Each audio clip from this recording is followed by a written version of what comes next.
Hi, everybody. Welcome to the House of Flux, where we talk about all things fluxy. No, I'm just kidding. Welcome, guys. I'm Flux. Welcome tonight. You guys know this is a Unexplained, so we're going to be talking about the unexplained. I don't know if you guys notice, but I'm kind of alone right now. I'm pretty sure he's still sleeping. Jeff did not go to bed until I think like literally 4 hours ago because he left like right when I got off work. Fourth. What's up? What's up? It's good to see everybody here. Welcome. I do assume Jeff will be here whenever he does wake up. I hope he's resting comfortably. Dani will be here in about a half hour. She's running a little behind tonight, but that's all right. I figure, we can kind of chat for a few minutes. Wow. I'm already starting strong, guys. We can chat for a few minutes, talk about, some brief things. And we'll see how it goes. I do want to get into the dreaming tonight because my dog's up here with me tonight and she's just sniffing everything because she's a beagle, and this is really the first time she's been allowed up here. But yeah, so how's everybody's night going? Speaking of unexplained, that Paul Pelosi incident. Someone needs to explain that to me. I don't understand what was happening there. Everybody was like, oh, it's a hostage situation. Yeah, I guess. I don't know. It was really weird. What's up, Isaac? Bart? I can't pronounce that. I can't pronounce words. Wholesome gabagool art. Unexplained topic. What is the meaning behind Chris Dane Owens' 3 music video? Shine on Me, Lightspeed, and I don't know what any of that means. I'm assuming those are songs, and I've probably heard them before. I just can't think of any of those songs. Yeah, he got sleepy real fast. You saw that wall. He hit that wall, and it was like, oof, poor Lorax. Ooh, let me straighten that out a bit. Is it straight? Well, I'm not straight, so. Oh well. No, but tonight we're going to be discussing dreams. The unexplained, highly explored phenomenon of the brain that dreams. It's a great music video trilogy of all time. It's the greatest music video. I doubt you've ever heard or seen them. I'll have to look it up. But I didn't fix it, did I? No, I made it worse. Oh, I'm making it. This is why I never wear this thing out, because it's impossible to keep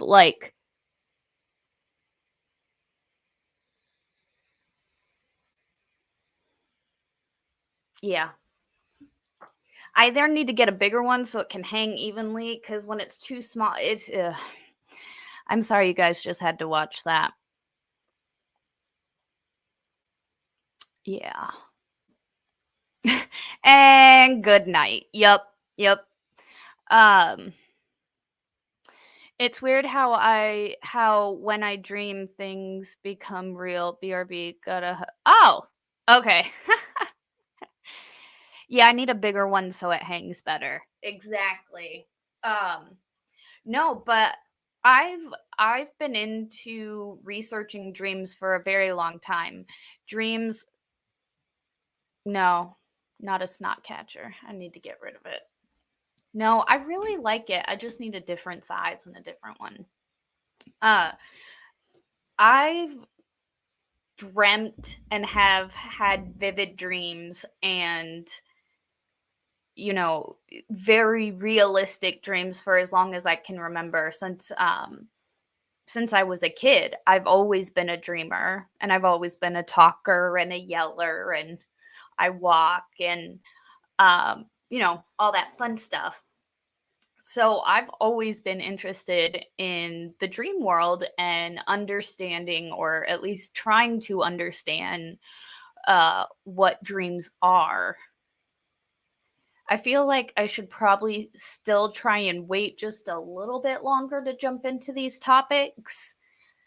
Like I said, Dani will for sure be here in about a half hour. Let me text the Law Rex. Let's see where he's at.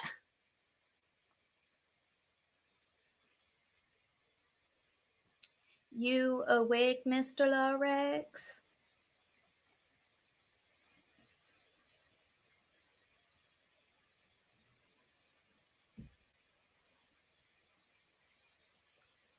We'll see. We'll see, guys. We'll see. I just shot him a message. Um so yeah, we're he was on with Legal Mindset until 4:30 Eastern Standard Time, which I think was, I want to say that was like, I don't know, 6 a.m. his time? No. Yeah, 6 a.m. his time. And now it's like 10 a.m. his time. So he was literally only going to get about 4 hours of sleep in the past how long? When you forget to take your PTSD meds, you have weird dreams. See, and that's why I stopped taking my PTSD meds, because they gave me even weirder dreams. And I was like, yeah, I can't deal with even weirder dreams. And then I just got a call from the VA a few days ago, and they're like, we're doing a new study and trying to see which medications help veterans with PTSD sleep better. Can we involve you in this study? And I'm like, no, I don't want to be a part of anything else with the government and studies and medication. That's not something, no, thank you. No, thank you. I've had a lot of extreme deja vu psychic dreams, apparently runs in the family. Again, I don't think it's like, I think it's just been, I don't know why I'm sitting this way. I should sit this way to face you guys more, but it's more comfortable to lean to that side. Maybe I need to flip my setting. Uh I don't know. I think because, I don't know, I believe in the whole like spiritual world, and I think when you're not in your conscious mind, I think you do have some type of like access kind of to that spiritual realm, like a little bit. And so I don't know, dreams are so weird, guys.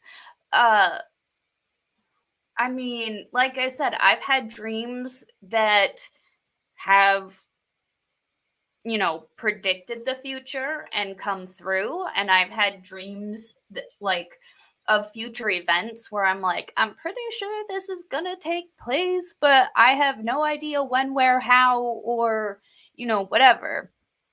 Um,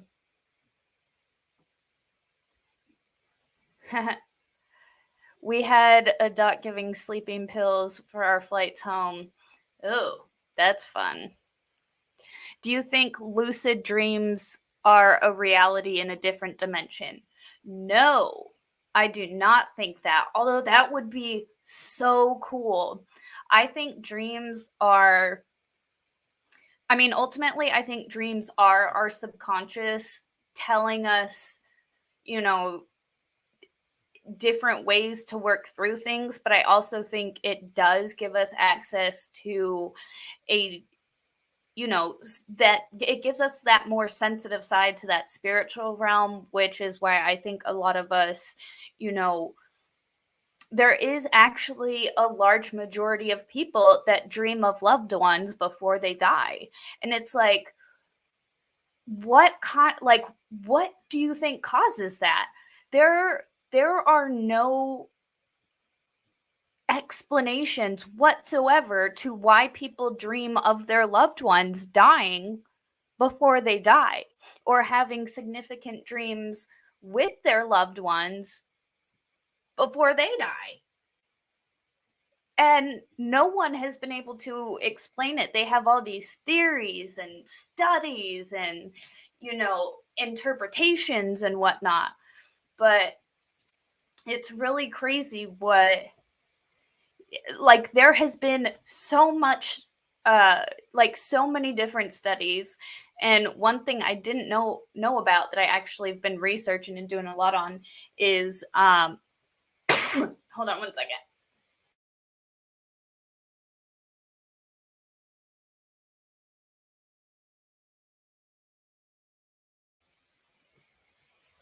Um, but the dream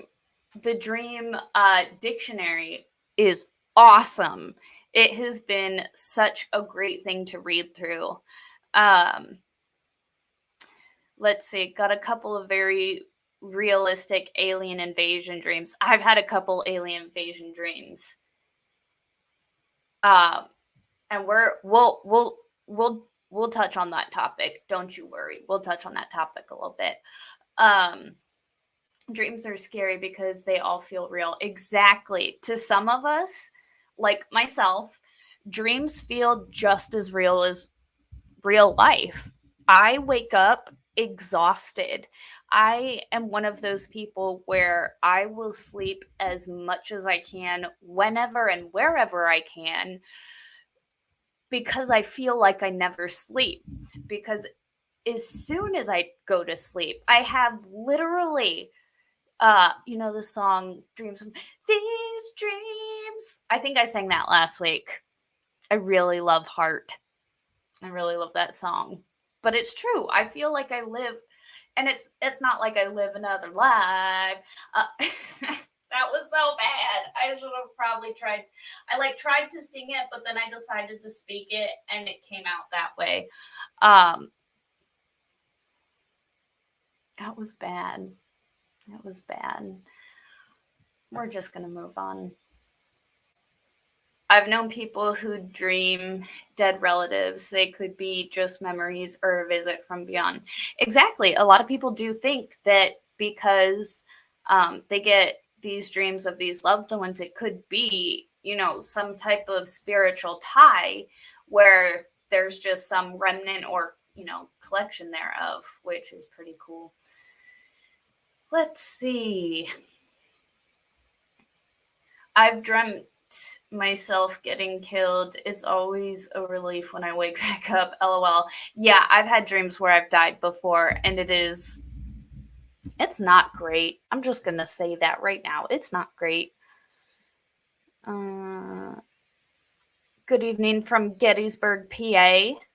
What's up? Yeah, because you guys, all those ghosts there. No kidding. All right. Well, we're like 15 minutes into this. We're just going to go ahead and start looking at some of these dreams. Now,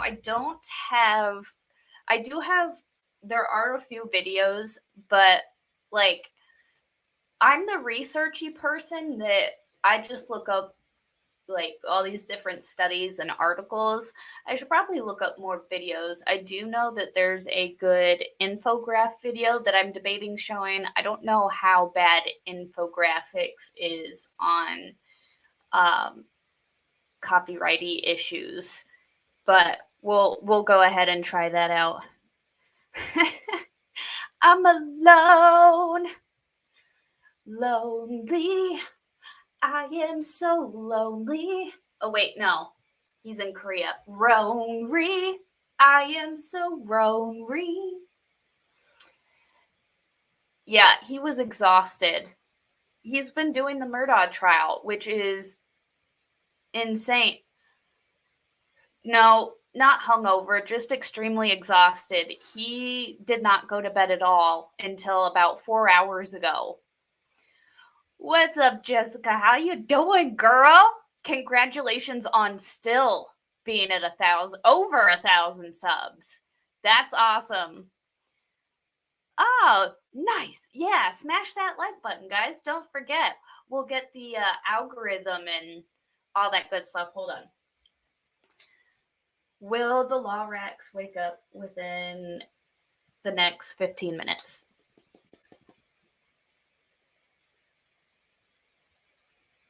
Better not tell you now. Bitch, I said, is Jeff gonna wake up? Come on. Most likely. Neat. So we should expect Jeff in the next 15 minutes, guys. The 8-ball told me. All right. So the first thing I want to bring up, guys, going into these dreams, we're gonna look at hold on, let me share my screen. And I do apologize. I did get my second monitor working. I did the whole, I can't remember, one of you beautiful, gorgeous degenerates told me to do the whole like extend screen thing, and then it decided to work, and it's now I have my awesome, beautiful monitor that all my research is on, and then I have you guys over here so I can talk to you. I turned it off and on again, essentially. I don't know. I just did extend screen. Well, anyway, so what I did, y'all. Boom. Boom. Boom. 9 common dreams and what they mean. And guys, I'm gonna. I left my research book downstairs. I've had like 90% of these. So, yeah. Let me see. If our connect is bigger, that's what she said. Where's my Zoom? I used to just be able to do in Zoom, like, in Big N.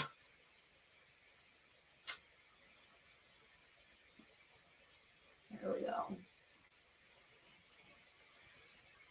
Because we're old now. We need big words. Today's my half birthday, guys. I am officially 31 and a half years old. Wish me a happy half birthday, because today's my half birthday. Well, I think I've had a lot of falling off a cliff. Hey, that's one we're going to be talking about tonight. All right, guys. So, 9 common dreams and what they mean. The subject of dream interpretation has been the interest for many years, and for good reason. Understanding the deeper meaning of dreams can bring out realizations about how you feel, think, which can be beneficial for improving personal insight, which I am like, I'm down for personal insight. And so in this, I like this picture here because it shows like all of them: flying, public nudity, failing a test, losing teeth, being chased, falling. That's pretty much all of them. It's a lot of them. Thanks, guys. I appreciate it.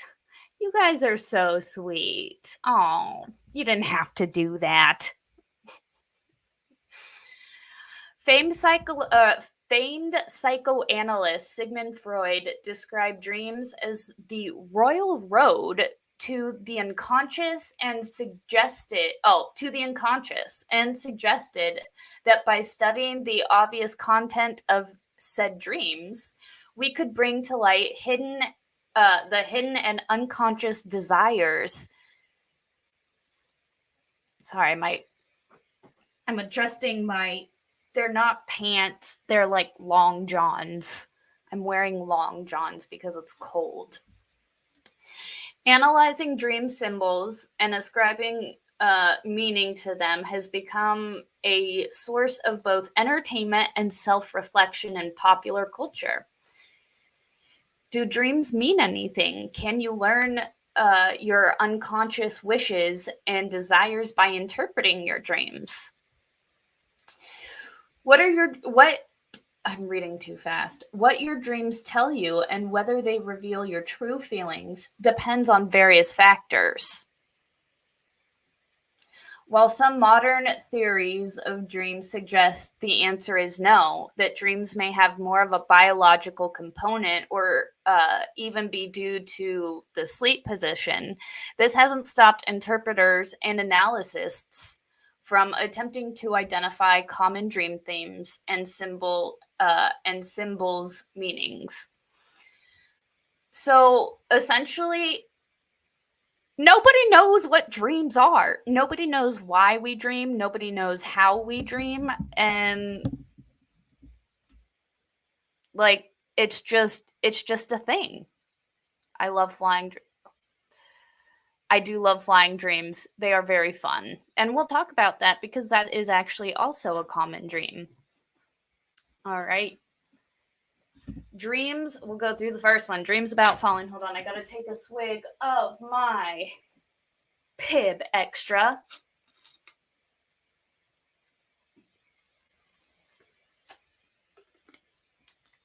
If I could get a Pib Extra sponsorship and have like all the Pib Extra I could drink, I would advertise it so hard. So hard. Yeah, I know. It was weird. It said sleep position. Plus, I've hit the wall and woken up. Ooh. But yeah, no, sleep position. I thought that was odd. Okay, let's go through this. Dreams about falling. Sorry. Hold on. I like have to sneeze, but it's not coming out. Dreams about falling from great heights are very common. While there is a popular myth that if you hit the ground in your dream, you will die, in real life, it's simply not true. So, what exactly could dreams about falling mean? I think my sister-in-law came over. According to many popular dream interpretations and at least one study, falling dreams are a sign that something in your life isn't going well. It might suggest that you need to rethink a choice. For instance, consider a new direction in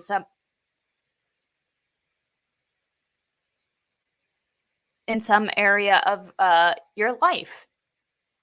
Dreaming of falling is very common. It is a symbol of fear in real life, perhaps of failing at work or in your love life, says Russell Grant, author of the Illustrated Dream Dictionary. He added that falling often expresses a need to let yourself go more and enjoy life. I feel like those are two very, very different. It's either a fear of failing or that you need to let go and enjoy life more. Those are two very different things. Sorry, I'm just moving my... Willow, please lay down. Stop licking the carpet. Don't lick the air. But I could definitely see how he's still asleep, bro. He only went to bed like 4 hours ago or 5 hours ago. He's still sleeping. We got to give the Law Rex a little break. But we all should demand a member stream for this or something. Yeah, that trial, the end of that trial, it just... I mean, the fact that it took her a full 40 minutes, like, what was that, 45 minutes to open that one piece of evidence? And then we learned nothing? If anything, they've convinced me even more that it's just a gun for hire. Good Lord. But, yeah, whew. But I can definitely understand how dreams of falling um is a symbol of like like being afraid to fail because nobody wants to do that. And um the fact that it's so common, I mean, all of us are afraid of failure. I don't think anyone's not afraid of failure. So the fact that it is, you know, a very common dream, I definitely understand. We're going to go to number 2, guys. Dreams about being naked in public. Dun dun dun. I don't believe I've had this dream before. Um, let's get into it. Have you ever had one of those awkward dreams where you show up at school or the office in your birthday suit? Don't worry, dreaming about being naked is hardly unusual. Oh, glad you found it. Glad you're here, bud. Happy to see ya. Um, Penny Price, Pierce, Price, whatever. I think I'm gonna get this book, guys. The Dream Dictionary for Dummies. That is awesome. Well, I want to see how is it for you guys? Can you is that's not better because that's covering. Well, I guess if I were to do this, you guys can. Is that better to read for you guys? And then I can be like, "Bing, that's the one we're reading." I feel like you guys could see that better. Naked. Um, Dream Dictionary for Dummies suggests that dreaming of public nudity might indicate that you feel like a phony or that you are afraid of revealing your imperfections or shortcomings. That I also would agree with because, you know, in your birthday suit, you're your most vulnerable. And if you're he's still sleeping. Let me put up a banner. Law Rex is still sleeping.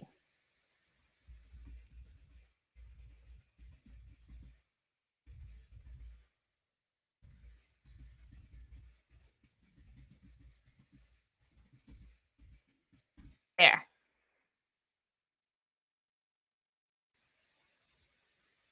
Did it work? There. Why is no working? Okay. There we go. You guys like that? Oh, how's that?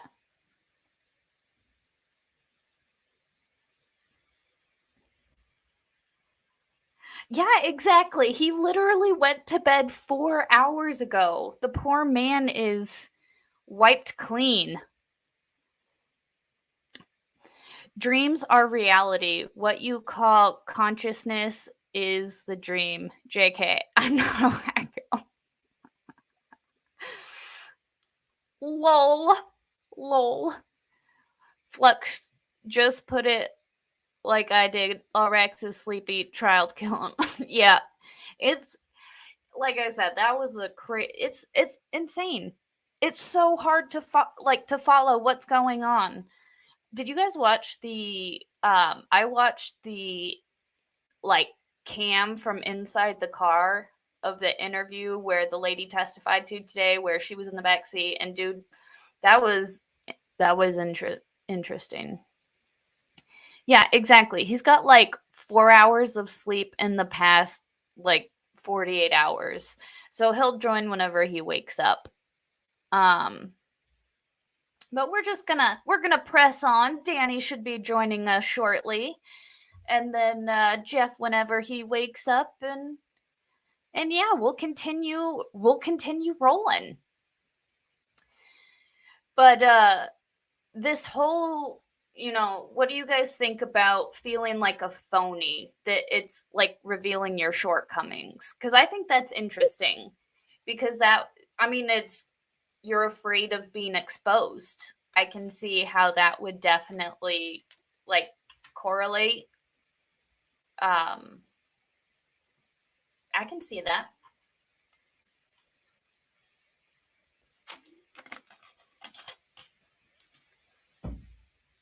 No, Bologna. Oh, where'd it go? Where'd it go? Bologna. No. This is the one time that he does. This is the one time he does so that he can stay up for like 900 hours. I have no idea how he does it. Yes, she's gonna come on tonight, guys. Or at least, oh, shit.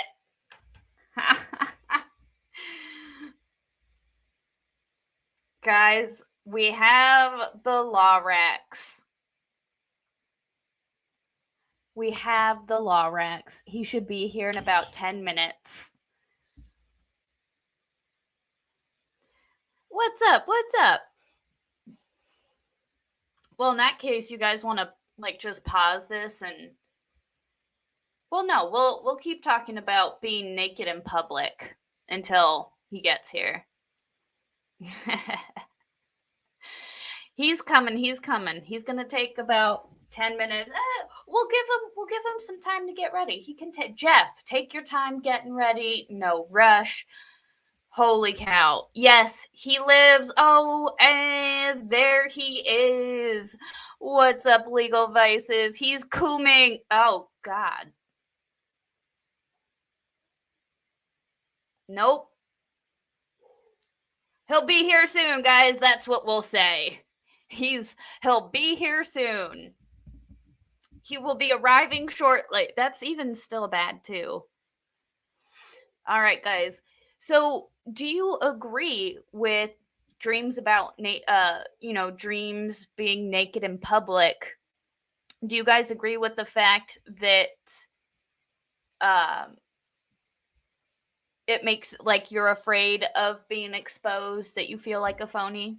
Would you guys agree with that assessment?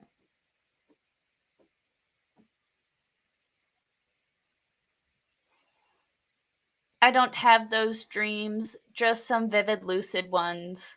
Interesting. Lucid dreams, we will also get to lucid dreaming because lucid dreaming is insane. It's absolutely crazy. You guys still haven't told me, do you think the nakedness is the exposedness, or do you think they're like this is BS and that's not what it means? You have anger dreams? I do have anger dreams. There are some dreams I'm angry. And we'll look up, because the dream dictionary is awesome. I want to look up like what murder dreams mean. Oh, damn it. I said the M word. God damn it. Oh, damn. I'm trying not to swear. And it's stupid. Lucy dreams of a diamond of a sky with diamonds. Are we going to get to sexy dreams? I actually do not have sexy dreams on the list for tonight. Jeff might. LegalVices might have sexy dreams on the list. But on my list tonight, there are no sexy dreams. I think depends on the person. Some are happy to be naked. That's true. In a perfect world, like, clothes suck. Sometimes clothes just really suck. Oh, thanks, girl. Yeah. Yep.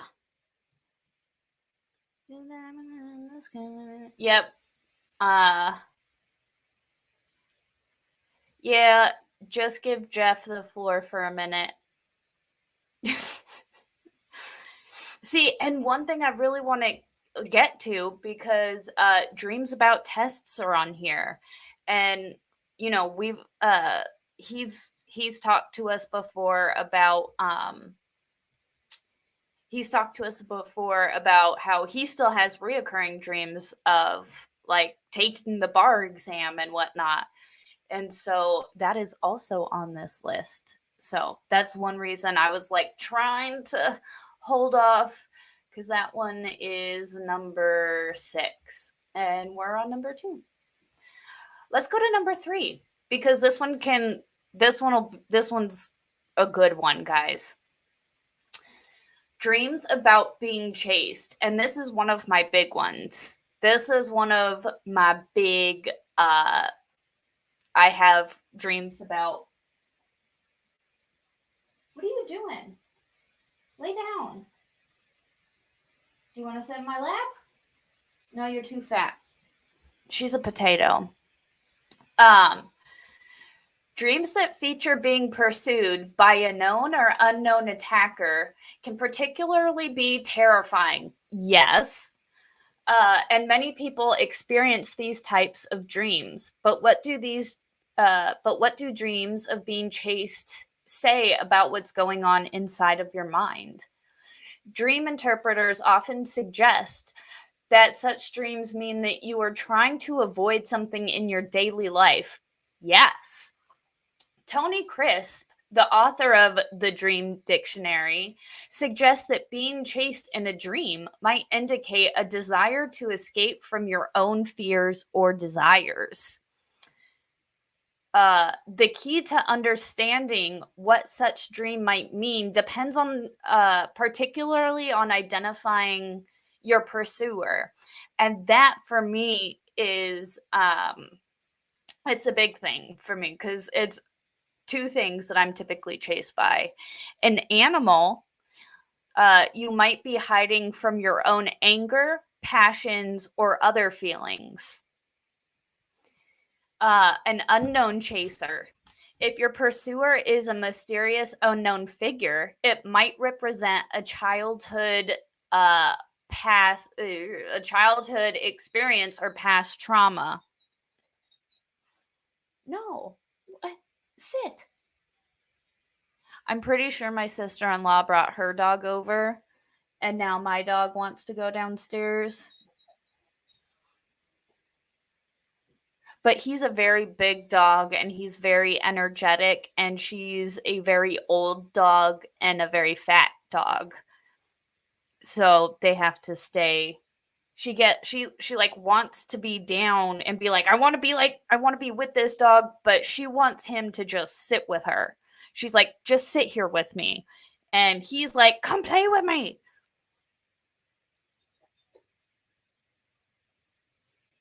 At least I think. And then a member of the opposite sex. Crisp suggests this means you are afraid of love or haunted by a past relationship. And to that, I say, what does that mean for me? Yeah? Yeah? Yeah? No? No? I don't think that one applies to me, that last one. I'm just going to go ahead and say that one doesn't apply. Oh. I've had dreams about being chased by monkeys down corridors. We can go to that. Monkey, hold on. We're going to go to the dictionary.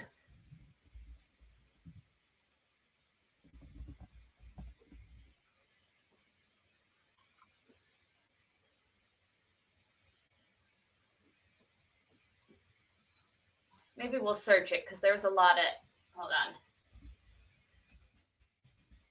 Chased by monkeys.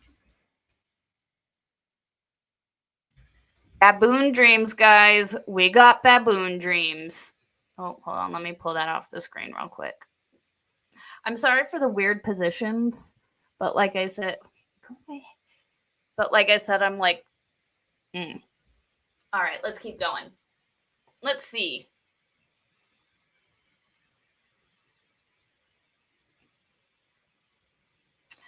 That's the one.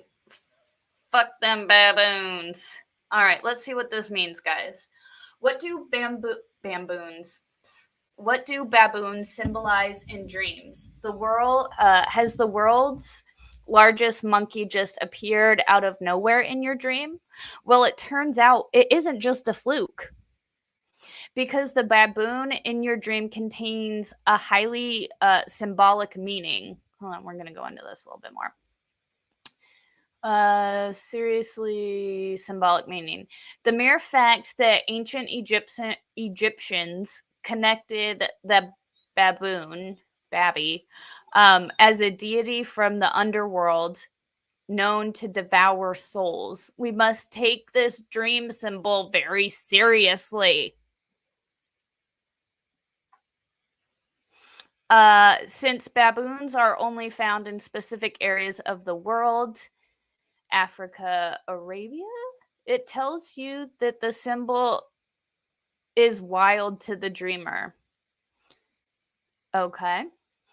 What do we mean by wild? It might suggest that one of two things. Either the baboon in your dream belongs to the wild unconscious aspect of you, or someone in your life that mimics its crazy behaviors.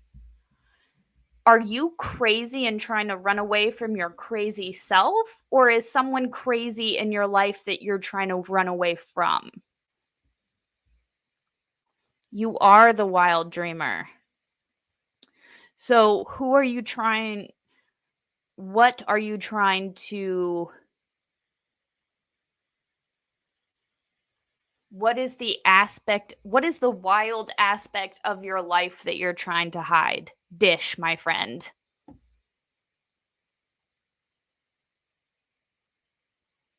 The baboon is my homie. So interesting. It shows that there's either some aspect of yourself that's so crazy,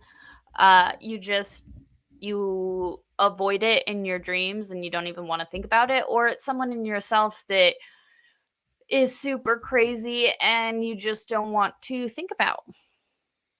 Oh man, how long have you got?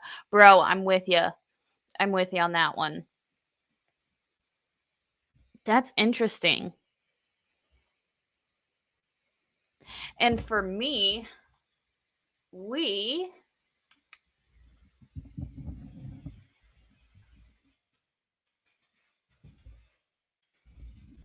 the thing that's I'm either one being chased by a unknown individual that I cannot identify and or see. I just know that the figure is chasing me and it's a humanoid figure, or a cat.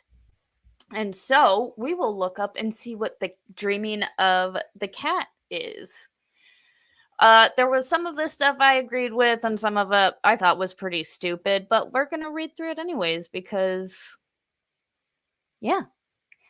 Cats are one of the most iconic dream symbols that connect the dreamer towards their creativity, feminine, unconscious emotions, sexuality, and independence, which I agree with all of those. I think that's very accurate, especially in like, a dreamland. I can see the, cat meaning, obviously feminine, sexuality, because it's very like, a slick animal, you know? Depending on your own understanding of these hidden traits, the cat is known to attack the dreamer until they See, and I read some of this and I'm like, bruh, this part where depending on your own understanding of these hidden traits, the cat is known to attack the dreamer until they become aware of them. Cats are enigmatic symbols that contain both good and bad characteristics that often remains unconscious to the dreamer, meaning there's some aspect of my life that is unknown to me, and I need to figure out what it is so that this damn cat stops attacking me in my dreams. They have the ability to bring us towards spiritual enlightenment, creativity, balance, independence, and intuition, as well as a shadow side, neurotic behaviors, or a feminine threat. Cats are commonly known to appear in our dreams when you're being provoked by a catty individual.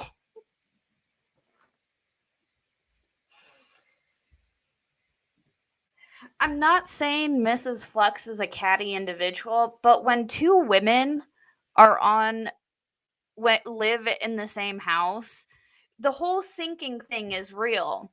And when you have two women dealing with PMS, things can get a little catty. I'm just gonna throw that out there. Oh, guys, guess what? We have a Lorax. How you doing, Lorax? Great, wonderful.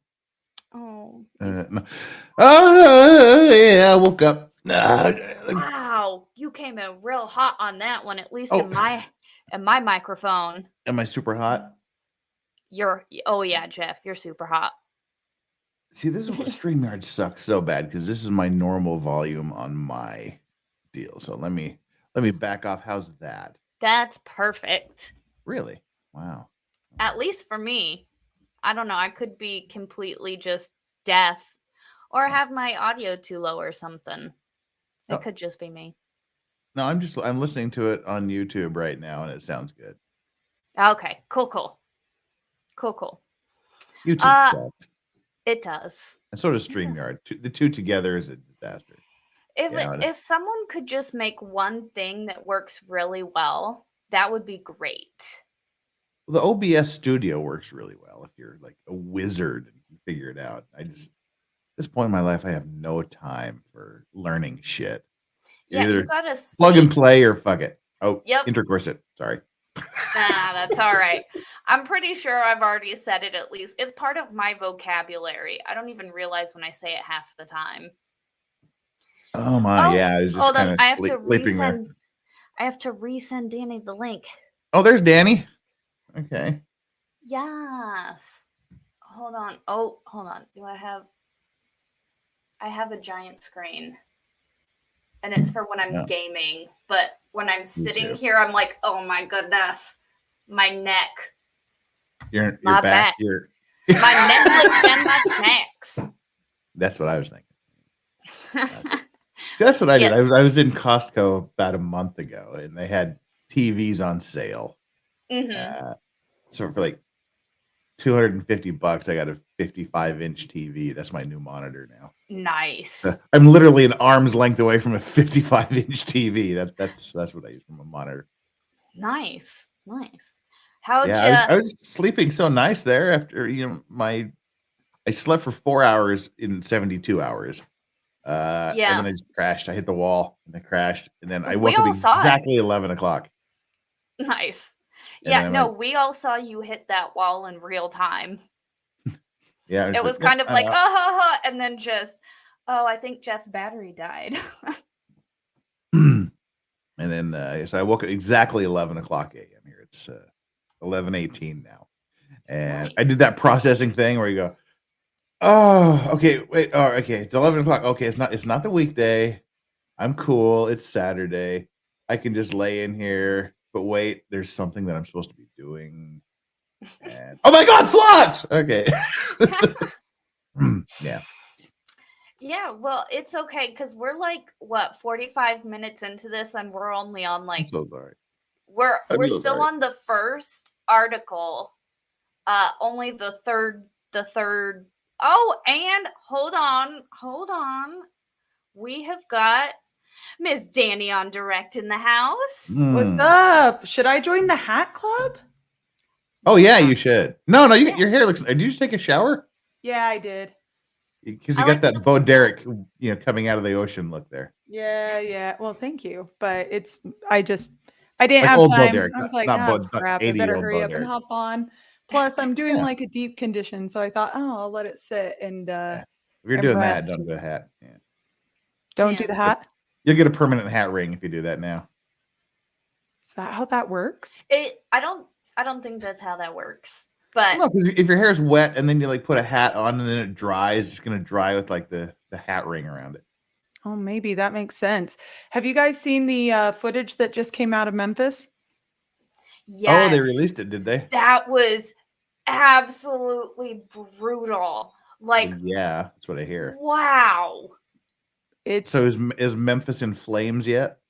honestly, I kind of hope so. And I hope that this leads to a larger conversation where it's not, oh, police brutality is racist. It only goes one way. And that people actually start talking about what levels of force are appropriate for police to be exercising at any given time. I mean, Mhm. I think to the neutral observer, it's pretty clear that they were well outside what would be considered acceptable. Is it weird? We don't want to get too off the track, but is it weird that you're kind of happy? Like by you, I mean me. I'm kind of happy that it's a bunch of black cops beating a black guy. There's like no whites involved, so there's no racism. Now it's got to be institutional. It's like, yay, it's not us for once. Dude, it's super sad because there's so many cases. I think I talked about this when I was campaigning too, of serious police brutality against white guys, and no one ever talks about it. And especially when it occurs against like the disabled or against women, it's just like kind of shrugged off, like, oh, well, they deserved it somehow. And it's only when it's a white guy who's basically killing a white officer killing a black person that anyone takes notice. And Mhm. so this is huge because this is like how many officers? 8 different officers.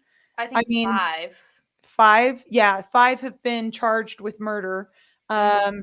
And Jeff, it's bad. It's really bad. It's Mm, a good 20 yeah. minutes of just beating this Like, crap out of this guy. you remember that video that surfaced a few months ago? What was it? Arkansas, where the 2 cops were just Yep. beating.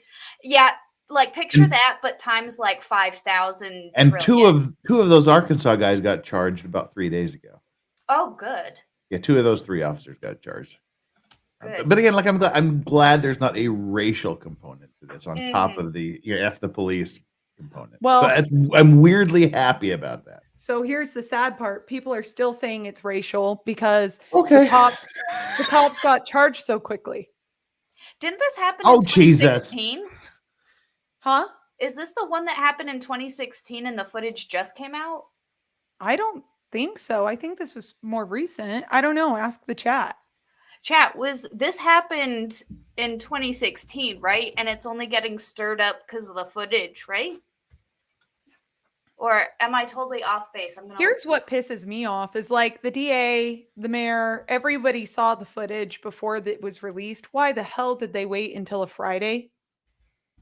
because they can get out of the news cycle. You That's always what you drop. would think, but that's not what happened in 2020. Every time they would release it Friday afternoon, these cities would go up in flames for the rest of the weekend. And it's like, Mm-hmm. yeah, let me go and look at Memphis. Let's see what's going on there. I would be rioting. I really would. I mean, it's just like the state has just Mm-hmm. gotten so out of Oh no, control. I'm wrong. This did just happen a few days ago. All right. I mean, Oh, never the mind. state's been out of control, but The headline on CNN is the police who killed Tyree Nichols were black, but they might still have been driven by racism. ta-da. Really? Institutionalized internal racism is going to be the tagline for this event forever. Are And they it's trying to call them like Uncle Toms? no, so you know how feminists call you and I don't know if I'm projecting here, but feminists tend to call me they say that I have internalized misogyny. Yeah, I'm a misogynist. Right. Well, I Yeah. like getting a So, massage every now and then. You two are welcome to misogynate me anytime. oh gosh. Oh gosh. I just came here That to was a talk about bad joke. racism and That was like a bad dad joke. didn't sign up for this. I got here and Flux was talking about being chased by pussy, so whatever. Oh, Yeah. jeez. Yeah, and how it means there's something in me that I don't know about that I need to figure out so it'll stop attacking me. Yeah. It pisses me off that the news and the media and those in power will not allow Americans to have a collective experience come hell or high water. Like they will not allow us to say, wait a second, maybe those who are in power have a little too much power. Maybe we should re-examine some of these policies. Maybe we should start holding those in power accountable. They won't allow that. No, they want us to be divided no matter what. That's what this is. No. It's just, See, Dani, you're absolutely wrong there because CNN just said you're wrong. I know. And CNN is the arbiter of all truth, you know. When it comes to police violence, race does matter, but possibly not the way you think. At the end of the day, it is the race of the victim who is brutalized, not the race of the violent cop, that is most relevant in determining whether racial bias is a factor in police violence. It's hard to imagine 5 cops of any color beating a white person to death under similar circumstances. And it's almost impossible to imagine 5 black cops giving a white arrestee the kind of beatdown that Nichols allegedly received. Are you kidding me? See, this is what pisses me off. It's like it happens all the time, but no one ever talks about it because it's against white people or a white woman or a disabled person, and nobody gives a shit. White people are statistically multiples more likely to be shot by police. White people are fucking crazy. Well, that's true. There's probably a statistic out there about white people being high on drugs in front of cops, maybe. Like, you know, especially down in the South is my property. I doubt it. Woo. But yeah. Yeah. Dang, that's so many good well, not good videos, but so many interesting videos dropping today. Really? What other videos dropped today? Oh, the Pelosi video. Girl, are you effing kidding me? I've been busy. You haven't seen the Paul Pelosi's husband getting attacked by the hammer guy? I had like 4 protective order hearings this week. Like one right after another. People, we are going to watch it now because you have to see it. And technically it is unexplained, so it fits in the same.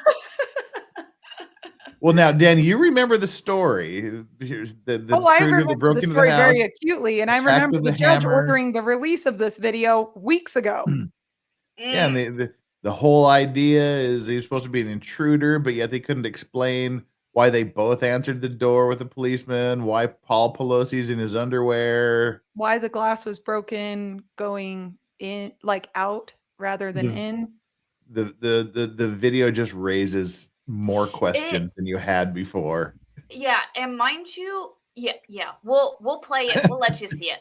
Let's watch. One of your chat, it's a role play game gone wrong. Yep. Wrong safe word. How's the volume? Let me know if I need definitely to don't down. want all of here. Good.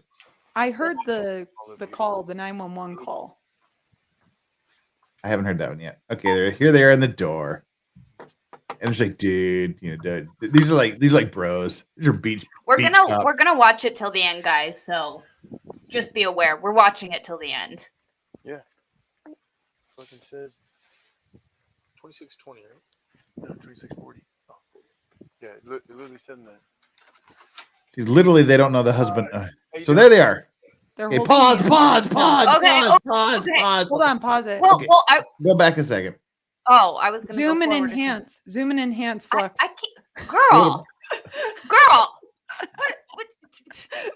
What does that mean? Okay. Hold on. Let me. All right, get ready to push pause. Do what I tell you, woman. Okay. All right. Hi. How you doing? Okay, stop. All right. This is perfect. Look at this. So he's in his underwear. Yeah. He's in his boxer briefs. He's got a gin tonic in his left hand. Right here. Okay. Because I'm a professional alcoholic. And I know he's being held, but also holding the arm of the other guy. Yeah, that's the hammer. No, he's not being held. He's holding on to that. Oh, yeah, he's being held. He's holding the hammer, but he's holding on to him, holding on to the hammer. And they're both smiling. Okay. He's got kind of like a. He I looks feel like nervous. I feel like he's got more of a what look on his face, but He that looks just could like be get me. me out of here. That's the face And I'm getting. This no, dude. when you play through it, they're both smiling and they both tell the guy, "No, there's nothing wrong here. Everything's cool." Hold on, Okay. did you? He's got kind of a smile going on. No, it's clear when it's playing. They're both smiling. Hi. Drop the hammer. Nope. Hey. What is going on right I'm now? not getting an answer on call back. Bro, oh shit. Calls in the area that someone in here. This poor cop sticks his hand directly in this dude's ass crack. Ooh, ah. And Pelosi's out. He's down for the count. Wait for the snoring. Everton, backup code 3. Yeah, then they go total law rat. Catatonic. Give me your fucking hand. Give me your fucking hand. 40 Broadway for 14 hours. Is Paul dead? He looked dead. Oh no, Nope. he's sleeping. Listen, Oh, that's not sleeping. they're both snoring. Send medics code Both of the dudes. You got it? That's not snoring, you Well, they're guys. snoring. Affirmative. No, they're both just. Paul was snoring. Old boy was like trying to get out a cop. That didn't sound like snoring. That sounded like I'm like struggling to breathe, like windpipe, like I think I'm like I'm Play pretty it sure once that through and was, let's all be quiet and watch. Oh, I'm pretty sure that's like old boy on the ground being squished by the cops, like. Bump but the volume let's- up. We listened to it very loudly last night, and they're both snoring. Okay, I'm blasting it, guys. Eva headphone, Torres, you're killing me. headphone alert. We'll go. Here, I'm gonna make from- it really big on my screen too, so I can see better. Yeah, watch the smile. Watch them say everything's okay. Everton, And then they're snoring. Code 3. Code 3 back up at 26. Give me your fucking hand. Or go all the way back to the beginning of the video, Broadway for 14 hours. Okay, so you can see him smile, hear him say everything's cool, we'll play through all the way once. and then I'll give you my comment. Yeah, definitely don't want all up here. I definitely don't want all up here. Hello. They have no idea this is the fourth most. This is the husband of the third most powerful person in the United States.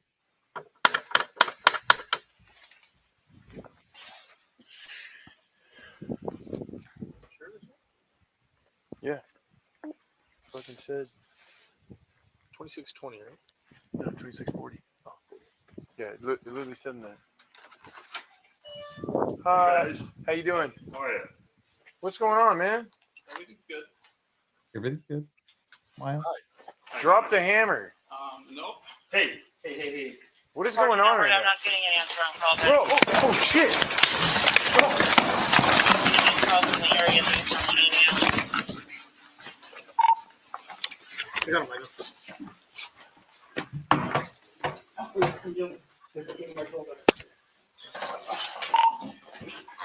Everton 14, Everton, backup code 3. Code 3 back up at 26. Give me your fucking hand. Units code Give me your fucking hand. 40 Broadway for 14 hours.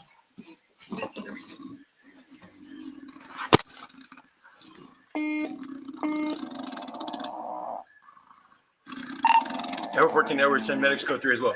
You got it? Sorry, 14 over DC, medic code 3. Affirmative. They're See, both snoring.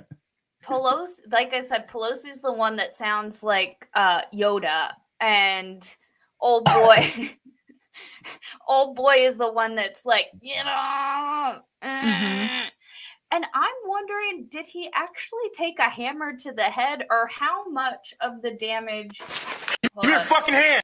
was actually? I'm gonna turn it down because I'm blasting it in my own ear. How That much cop of it probably- was due to him like falling on top of Like, him? yeah, falling on top. Give me a They- Yeah. I'm they're thinking on the top same of his thing. head. 14, Everton, backup code 3.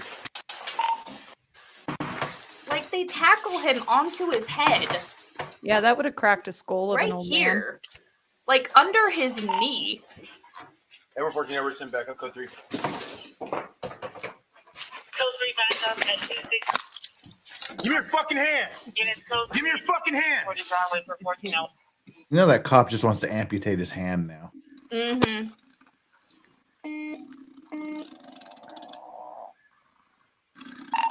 Edward 14, Edward 10, medics, code 3 as well. Snoring, both of them.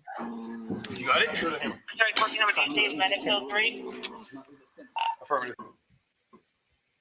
It's the so the inhale, that wheezing sound is what's getting me. Like it's See, that to me, sound. it's clear as day. A snore to me. I don't know. It's I don't know. That sounds to me like if you've ever heard like someone who's like dying, like after a car crash, I came on someone who like was bleeding out and they were breathing like that. And I thought the same thing. It sounded like a snore, but it's just, it's different. Well, if you watch the dumpster video, the dumpster bros video, that guy that was shot in the head, that's a disturbing noise. Yeah. Oh, that he's yeah. making when he's on the ground. I just live with bulldogs, so to me, it's a clear snore. It's like it's a sound I'm surrounded by 24 hours a day. But my take, and then I guess we should probably get back to dreams after we get everybody's take. The lovers quarrel thing makes sense to me. Mm-hmm. They're both clearly drunk out of their fucking mind, their intercoursing minds. And the cops show up, and that's why they're both like, no problem here, everything's cool. But there was some drunken, stupid lovers quarrel, or maybe they didn't want to pay him, or maybe he wanted more, or whatever. Whatever the deal was, something got out of hand, and two drunks went after each other. It's just weird. I just find it so weird because in my mind, like hypothetically, if he is there to attack him or whatever, I feel like I would be so nervous to the point where, one, I would drop my drink. I wouldn't still be holding on to my alcoholic beverage. And two, as soon as the door opened, it was cops, I would have just whoop right around the cops. Like just run straight. Boom. Cops. I wouldn't say everything's okay. You'd be like, oh my God, this guy's trying to kill me with a hammer. Shoot him. Right? Like, why would you not be like, this man's trying to hit me with this hammer? That's why we're holding it. What do you think, Dani? I think you guys should listen to the audio of the 911 call too.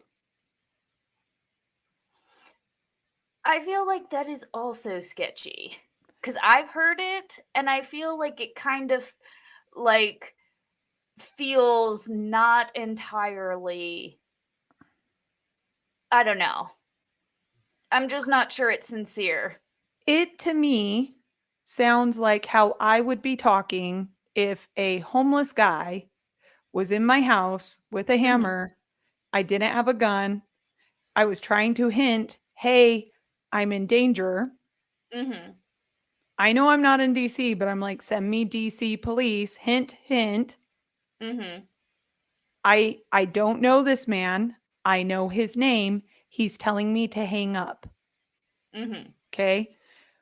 That to me is indicative of someone who is scared and who is trying to keep peace and not to have this man go psycho. And him holding his hand, getting a drink, like I could absolutely see him trying to like calm him down and like work him down from where he was.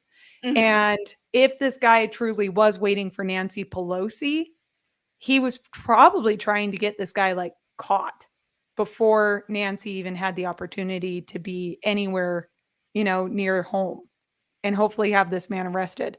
I could see that argument. To Jeff's point, I could see the opposite. There are some sickos in California in particular who like dirty especially people, Pelosi, who like dirty sex, and who like to take advantage of the homeless and of the mentally ill, which this man fits both of those criteria. And if he paid him well enough and was like, hey, this is what I want, this is how I want it, and then go away and don't say a goddamn thing. And I know you're crazy, so no one will believe you anyway. I could see that scenario as well. So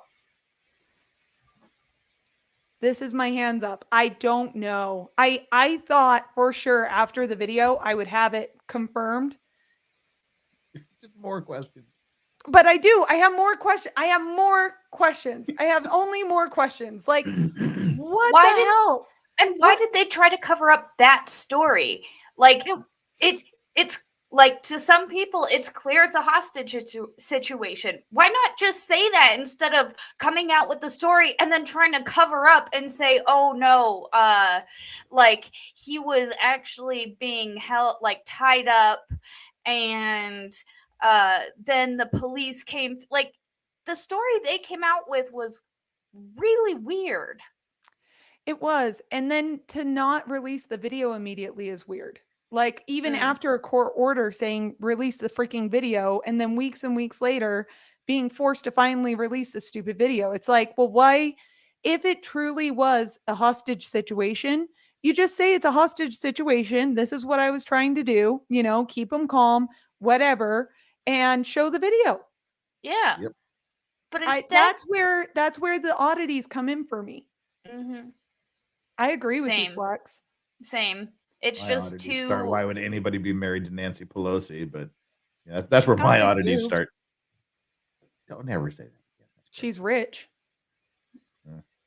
She was the Speaker of the House. I He's I gone must all the admit, time. I've I never mean- looked at Nancy Pelosi's boobs, so I'll just take your word for it. That horrible picture. You never had to see that picture. Oh, the Don't- beach picture? Yeah. Yeah, that no. was- Yeah, I guess I Mm-mm. have seen her boobs. Yeah. Yeah, I you just have. I repressed the memory. But Thanks if for bringing he's that up again. gay, You're if he's welcome. gay and he just needs a meal ticket and someone to like make sure that the bills are getting paid or whatever, and he doesn't have to do jack shit. Mhm. I mean, what does he do? He trades stocks. Right. What else does he need to do? He's making bank. He doesn't Yeah. care. He doesn't. They don't. She's off doing her thing. He does his thing in San Fran, and we all know what happens in San Fran. Dave Omega, nice reference there. He may be too. I mean, I don't want to imagine this, but he may be too old to care. No, because especially as Nancy, as his wife, he would have to at least. I would imagine she would have some agreement with him, like, you have to keep this under wraps. That I'm sure that I mean, if it turns out this is a lover's quarrel, right? Mhm. Then yes, definitely. Yeah. Definitely there's a contract there. Well, Absolutely. and that's what I'm not so sure is a lover's quarrel, but I could definitely see, everybody saying the Tinder or the Grinder date gone wrong, or whatever. So do any of 'Cause, you have dreams about an intruder coming in your home and having hot, wild sex and attacking each other with hammers with drinks in your hand dreams? No, but I have had an attempted rape dream and it was horrible. It's like when you're in your dream, you like are punching your attacker, but you have no Mhm. strength and they keep coming at you. Yeah, I've had one of those. That was Do you awful dream. want I can explain to you why you can't punch and why you have no strength. Because she's a woman. Sorry. Well, that, but also I mean, you're not Uh, wrong, but it's not sorry. good. I'm A also lot of- just a fat woman right now, so Shut up. a lot of times your dreams don't move as fast as real life. Like in real, I do believe it's slow. Like your dream time is slowed by like a third. so So- like Inception, is that where that idea comes from in Inception? Is that an Inception? Oh yeah, no, that's a huge plot point. So Oh, every I've time s- you go deeper in the dream, you're Mhm. slowing down time. So even though Oh. you're running at normal speed in the dream, you're Mhm. actually doing it much faster than you would at level 1 of the dream. Okay, that makes sense. See, I watched Inception so long ago, and I don't remember. I don't remember it. It was I weird. loved I it. remember Ellen Page. Oh shit! I'm gonna get like banned for dead naming her, Dead. Oh, is Ellen Page trans? bro. Ellen turned Dude. into Elliot like 3 years ago. Oh, It where started have I showing been? off her like flat chested. Yeah, running shirtless. She's got ab implants now that look ridiculous. She No, I was think so those are her own pretty. abs. That's sad. Oh, Now she those are was not her own abs. They are see, perfectly symmetrical. They're weirdly placed. she Yeah. was like my type, Yeah. and I loved her. And then, oh my God, it was sad. She had like a But no, perfect nose and like really big like lips and like mm, really big she's eyes. And such a she had this cute like very girl. soft face, like Mm-hmm. structure. Very cute. That's a weird dude with ab implants and odd scars. Yeah, now it's just a weird dude. That's so sad. Yeah. But no, so but yeah, technically, so in your dreams, you're moving at like a third of the speed that you normally would. So a lot of times when you are trying to punch, subconsciously you can feel that your arm isn't moving at all. Like it's not moving as fast. I'm going to stop doing that motion. It's not moving as fast as you'd like. When you're trying to punch somebody, a lot of people say, it feels like you're stuck in molasses. And because a lot of times I have that where I'm, being chased and whatnot, and I can't run away because like my legs, I'm just like, shut, shut, shut, shut, shut, shut, Yeah. Yeah. Yeah, I run really slowly in dreams. I have that dream a lot where I'm like running and really slow. that's And I'm like at a 45-degree angle because I'm like trying to do like a super run, but I'm trying to run faster, leaning into it, but I'm just not going fast. Gotta go fast. And Little that's Jeff. right. And that's a lot of, like, especially if you dream a lot and if you could lucid dream, you're like, even though you're dreaming, you're still aware that it's a dream. So that's why you can't move your arms as fast, because you're like, wait, this is not real time. Like you're actually moving your arm that fast, but because it's a dream, you can't. Do you guys lucid dream? Yeah. Nope.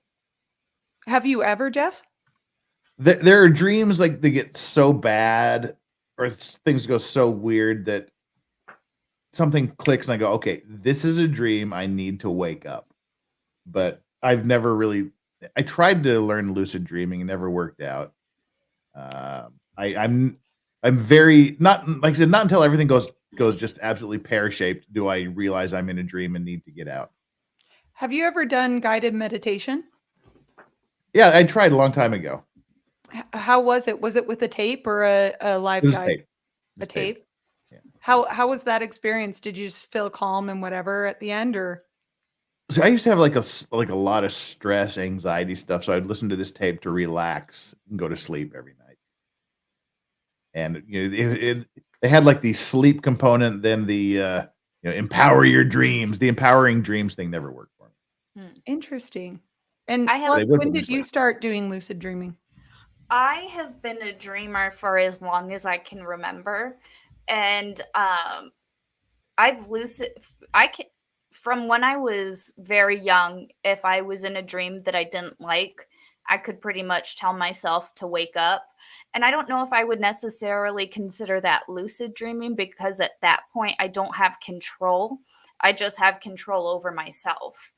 And then I really started deep diving into lucid dreaming probably when I was 18 or 19. And then that's when I started really kind of focusing my control over my dreams. And then probably I haven't mastered it completely, but probably like the past 2 or 3 years, I've really gotten it more under control. Interesting. So I can share it on this stream because there's only like 56 viewers right now. So you guys hit that's the still like button, dangerous. subscribe. Huh? I said that's still dangerous. The internet can spread. Oh, I know, but I mean, I'm not worried about talking about this. So my mom, okay. she died. She had a life after death experience, Mhm. and she is one of the like foremost authorities in there's a near death experience, an outer body experience society that's like international. Yeah. I'll have to look it up. But anyway, so I grew up, my mom used to say that let's see, near death experience, outer body. Anyway, I grew up with a mom who she was very she was very, very clear that like once you go to the other side, once you're dead, like she was declared dead, was dead for 8 hours and came back. And her statement to me was, once you've gone to the other side, it's almost like a baby learning how to open a door handle, right? Once you learn how to open the door, you can't unlearn that part of you. And so she grew up very, like, I grew up in a very spiritually centered home. And specifically, I grew up with a lot of like metaphysical background. So, like, I grew up with like crystal healings and spiritual healings and like, lucid dreaming as a part of like just what we did. So, like, my mom bought me my first dream journal when I was maybe like 6. Nice. So having a dream journal really helped me to start, because I was like you, when I first started like recognizing I was in a dream, it was because I would go and like either die in a dream or something super dangerous was about to happen where I was about to die. And I would consider for a moment what happens when I die. And then instead of thinking I was going to die, I'd think, wait, but I'm in a dream, so I can't die. So these kind of interruptive thoughts would kind of come in. And let's see. I just got a private chat. Oh, sorry. I just got a private chat of the transition. So not the transition from like awake world to dream world, but of Ms. Elliott Page to, what is her new name? Elliot. Elliot. Just It used to be Elliot? Ellen. Oh, Ellen. Okay, so I like the name Elliot. It could go both ways. I think. What? No. Did I say something wrong? No. Oh no. No, you didn't. What are you talking? Oh, there you go. Oh, okay. This isn't like considered nudity, right? Or obscene? No, it's a man. No, it's a Okay. man. I just want to No. make sure that, He's a man. No. With ab implants. I think those are real. No, surgery. Okay. Should I continue? Yes, please continue.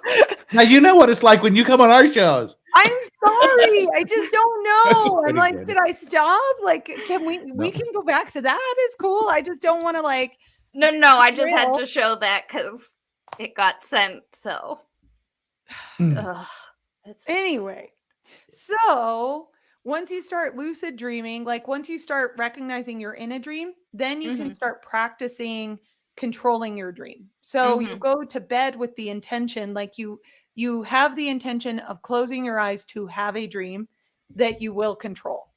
And so it's almost like you start telling yourself a story as you're going to sleep, like you play a movie in your head, and then you don't know the difference between when you're awake and when you're asleep.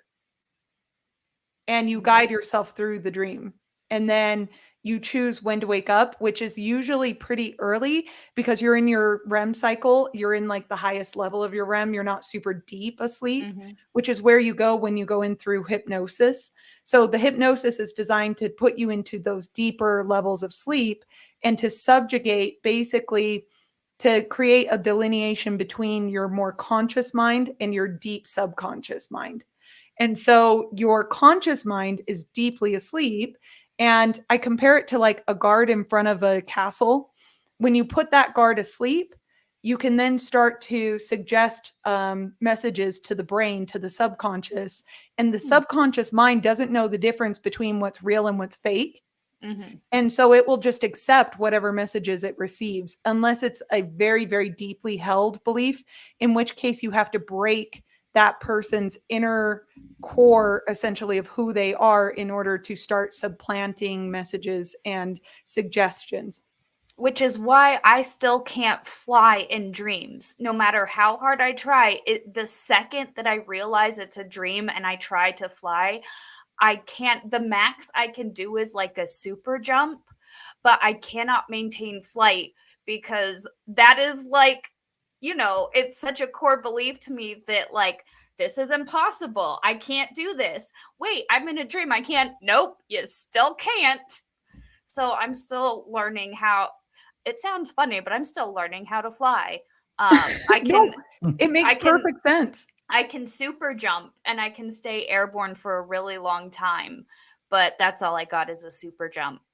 Right. And so that's where people say like, "Oh, hypnotherapists can force people to have sex with them or whatever." It's like, "No, no, you can't unless they are drugged out of their mind," which is what the Yeah. CIA engaged in with MK Ultra, right? It was Mhm. drugging the person and then, practicing mind control techniques, which is really just suggestion techniques, putting them in a broken state emotionally, mentally, either by abusing them sexually, mentally, physically, so that their minds break and then they're able to go into the subconscious and implant these new ideas. That was the theory, Mhm. at least. Unfortunately, well, the whole thing's unfortunate, but it didn't work, right? And we have Yeah, no, now. because Well, if you want to watch a movie about that, I think we talked about it with you, Jan. Jacob's Ladder. Oh, I I haven't. have not seen that one. I'm supposed to watch it though. It's an old movie. It was one of Tim Robbins' the earliest movies, like well before he married Interesting. yeah. It was all about they were running drug programs on Vietnam soldiers It's to true. create like a superhero, like a super warrior, and things go wrong. It was all about Nice. that mental break. That's Weird so movie. sad. It's a Mhm. messed up movie. It's a great horror film. It's true though. I mean, that's exactly what they were doing, and they were doing it on Mhm. prisoners. They were doing it on like women who were seeking psychiatric treatment. They were outsourcing it to Japan, or not to Japan, to Canada. So there's thousands of victims of this abuse in Canada as well. But yeah, I mean, dreams are so powerful, and the subconscious mind is incredibly powerful. My mom started doing hypnotherapy later in her life, and she was able to get her big like most of her clients had bedwetting problems at like an inappropriate age, so like 16, 17 years old, but still wetting the bed, and smoking addictions. So she Hmm. was really good at stopping both of those. um I'm curious with that one because I am a smoker. Um, and I'm curious because people are like, "Oh yeah, as soon as I got hypnotized, no more." mhm. And I'm like, that seems so fascinating to me. I really want to try it, but at the same time, I'm terrified of being hypnotized. What scares you about hypnotism? Yeah. I don't like the fact that I don't have full control over my subconscious, and I don't like people accessing it because I Mm. don't have full control over it, and so I don't want to give anybody else control over it either. I So yeah. I get that because I'm sometimes I'm very easy to hypnotize. Sometimes I'm not, and I think because I find hypnotism fascinating, Mhm. and so I want to be hypnotized. I think it's kind of cool, um, but at the same time, I there's been times when hypnotherapists and my like stage hypnotists are just cool as hell when you can literally hypnotize an entire room of people. That's cool.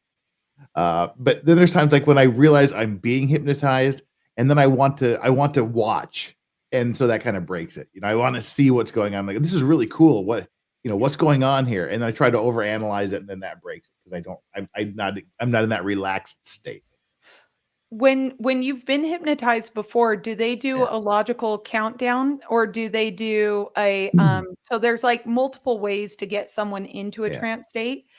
How have you been hypnotized before? Do you remember what happened right before? The one that works is it's like the relaxation countdown thing where you just like you relax into a deeper and deeper state and then you Okay. go. So with each number, you're feeling Yeah. things start Yeah. to relax, your Yeah. shoulders, Yeah. your ears, the Yeah. muscles in your face. Okay, yeah.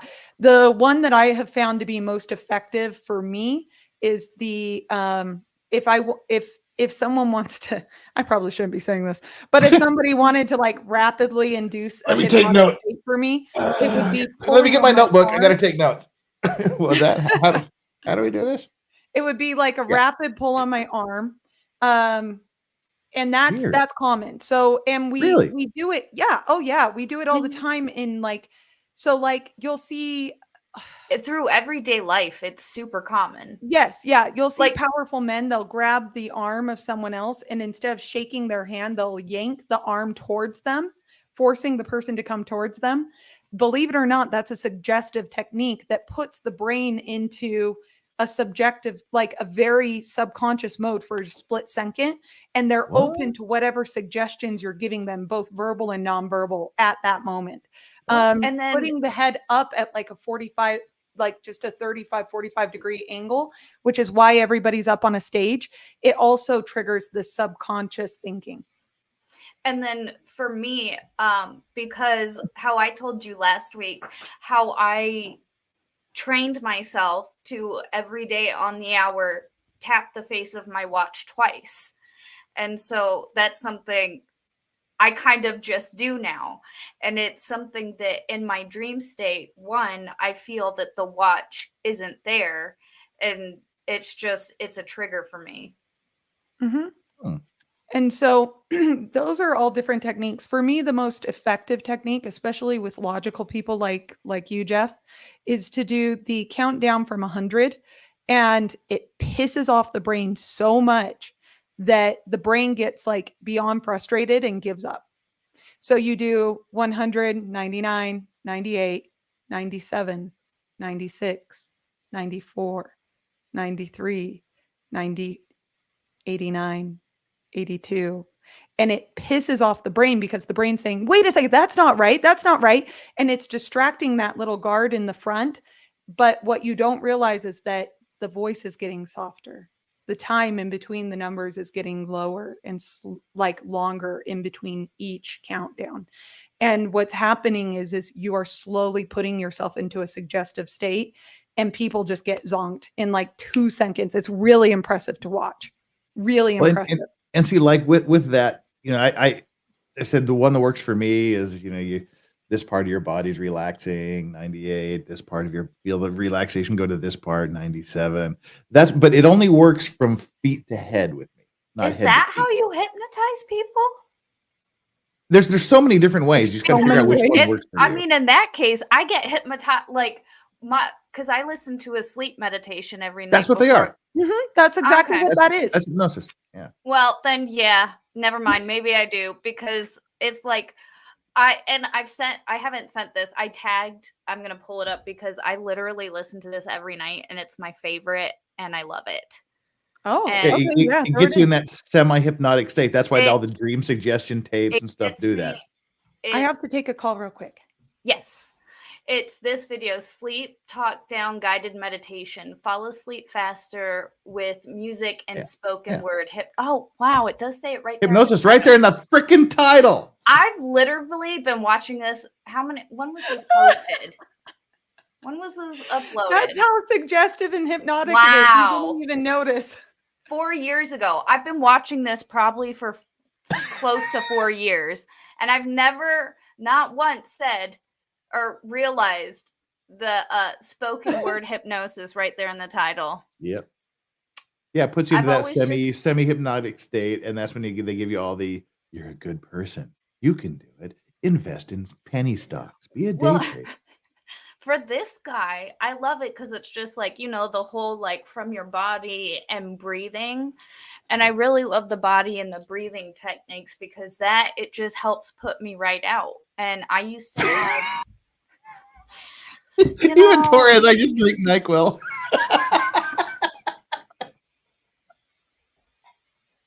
there's that too. Been there. But this guy his name is Jason. Okay, you guys, I've got to go. I'm so sorry. I'll tell you what the emergency is and you'll understand. My Okay. father-in-law from Korea is visiting right now in Vegas. He buried money, cash, on his farm. Okay, he's like old school Korean. Rats got into the cash. He went to exchange the cash. He was able to exchange $1,000 for new dollar bills, right? New hundreds. Well, they're in Vegas. So they've now been detained by security. So I've got to call you guys back. I've got to handle this really quick, and I have to explain what's going on so that Yep. they understand. I Yep. love you guys. I'll be back. Good luck Have with that. fun. Thanks. That is so Nice. Korean. That's those old in-laws trying to Hey, Danny, smuggle if you, funds.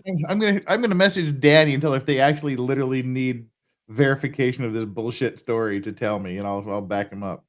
Yeah, because you're on the Korean side. Yeah. You can speak to them in Korean and make them sound funny. Oh, good lord. But guys, look at this. The last comment 8 days ago, I was like, Meme Copium, how much do I have to pay you to redo this sleep meditation? Because I so badly would love for Josh from Meme Copium to read this sleep meditation, and it would make it the cherry on top. Just absolutely beautiful. But I'd recommend this for a sleep meditation, because I used to have a lot of like I was that person that just laid in bed and couldn't sleep. But I actually trained myself. I don't, as soon as I get into bed, cell phone's on the table next to me. I don't play with it. I don't touch it. I just leave it and I play my sleep meditation. And I also count. For me, I do count down from 100 to help me sleep when I have those really hard nights. Counting always puts me to sleep real easy. But this sleep talk down guided meditation, fall asleep faster with sleep music and spoken word hypnosis, because I'm that crazy. Yeah. Welcome back. Let's hear it. You want to hear the first few seconds? Yeah, the first little bit. Okay, let's do this. Hopefully it's not super loud. Oh, hold on. I didn't share the I'd only shared the window, or the I didn't share the full screen. I only shared Eva's the my window. spirit animal, drinking NyQuil, and if I stay in the same position too long, I sleep. No, narcolepsy, I'm just that's more not easily. Eva. That's not Eva. That's Bruce. That's Bruce. What? Yeah. That's Bruce. That. Whatever. You gotta explain that. I love Eva Torres. She's there was one time I tagged her and she's like, "What are you talking about? My name's Bruce." And all I could picture is like, being like walking up to a friend and being like, "Oh, hey, Eva," and it being a few years, and then turn around and be like, "I'm Bruce now." So that's what I thought of. I love you, Eva. I've had that happen. And then I was like, "Oh, that's funny because my truck's name is Bruce." And then she laughed. But let's hear some of the sleep meditation. Mm-hmm.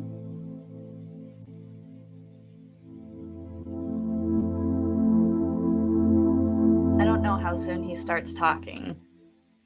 Have you ever listened to this before? I literally every night, but that's the thing. I listen to it every night, and I'm not like counting how many seconds before he starts talking. But I do think it's and responsibility. Okay. You are here because you have trouble falling asleep, or possibly you awaken during the night and want to get back to sleep. Whatever your reason for being here at this moment. See, now it'd be like Hayden talking to me in my sleep. It'd be weird. See? Thank you for being here and welcome. As soon as I started listening to Ozzy, and look at this last comment. You see this last comment right here? The idea of this meditation is to help It's me. It says Meme Copium. How much do I have to pay you to remake this sleep and meditation? Responsibilities that we place on our day. Because I'm like, Meme, redo it. Lady Autumn has been listening to Jason for years. I love Jason. He puts me to sleep every night. I hope Flux doesn't fall asleep on stream watching this. No, I have to be in my bed. I've trained, No, I can fall asleep anywhere. That's one thing the military taught me 100%. I can literally fall asleep anywhere. Huh. So do you dream every night? I do. And that's one of the reasons why I do sleep so much is because I never get restful sleep. I wake up and every night I literally am like awake all night in my whole dream life. And unfortunately, my dream life is it does play out kind of like a movie, and sometimes they're reoccurring and sometimes it's just a continuation. Most of the times my dreams stay on track, but every once in a while, my dreams do get kind of even more crazy than they typically are. But yeah, I dream every night. Yes. Well, I guess we all terrible. dream every night, but I guess what I mean, do you remember? Because that's Every- that's why we don't remember our dreams, because we need that sleep buffer. Exactly. And that's why like half my life is so like exhausting all the time, is because I don't ever get that restful sleep, because unfortunately I get those dreams and then I wake up and then I fall back asleep and get the dreams and then wake up, and that's how I typically sleep. So I wake up exhausted a lot because a lot of my dreams are like wartime dreams, but not really, but like within the army, and it's just crazy. Oh, and we got our girl back. Sorry, y'all. Dang. Mandalay Bay is gearing up for a really big lawsuit if they don't release my sister-in-law. They've literally detained her. For what?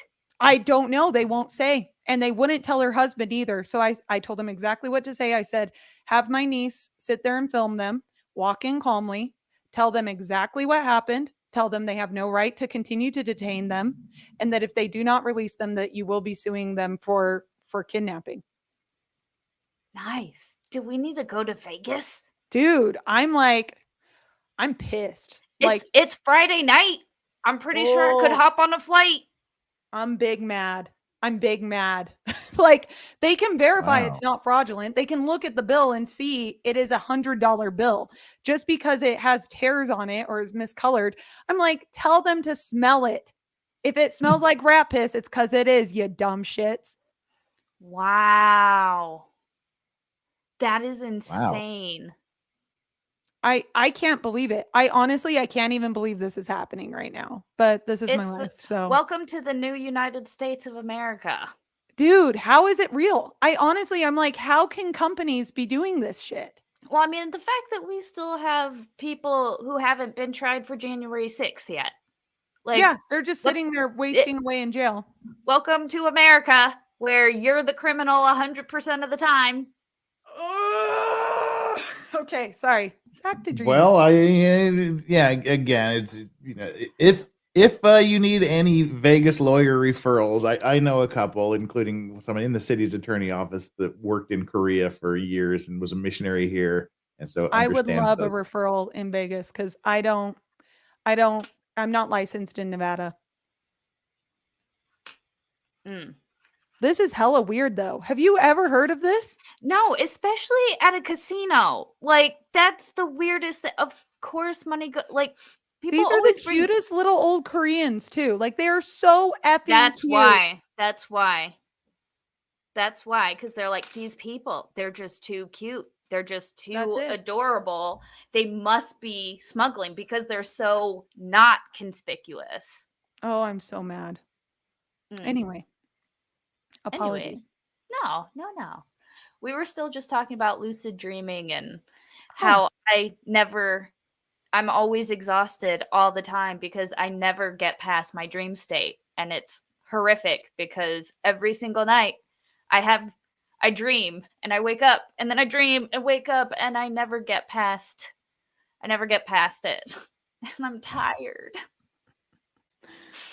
But yeah, so I do dream every night. Do you dream or do you remember your dreams every night?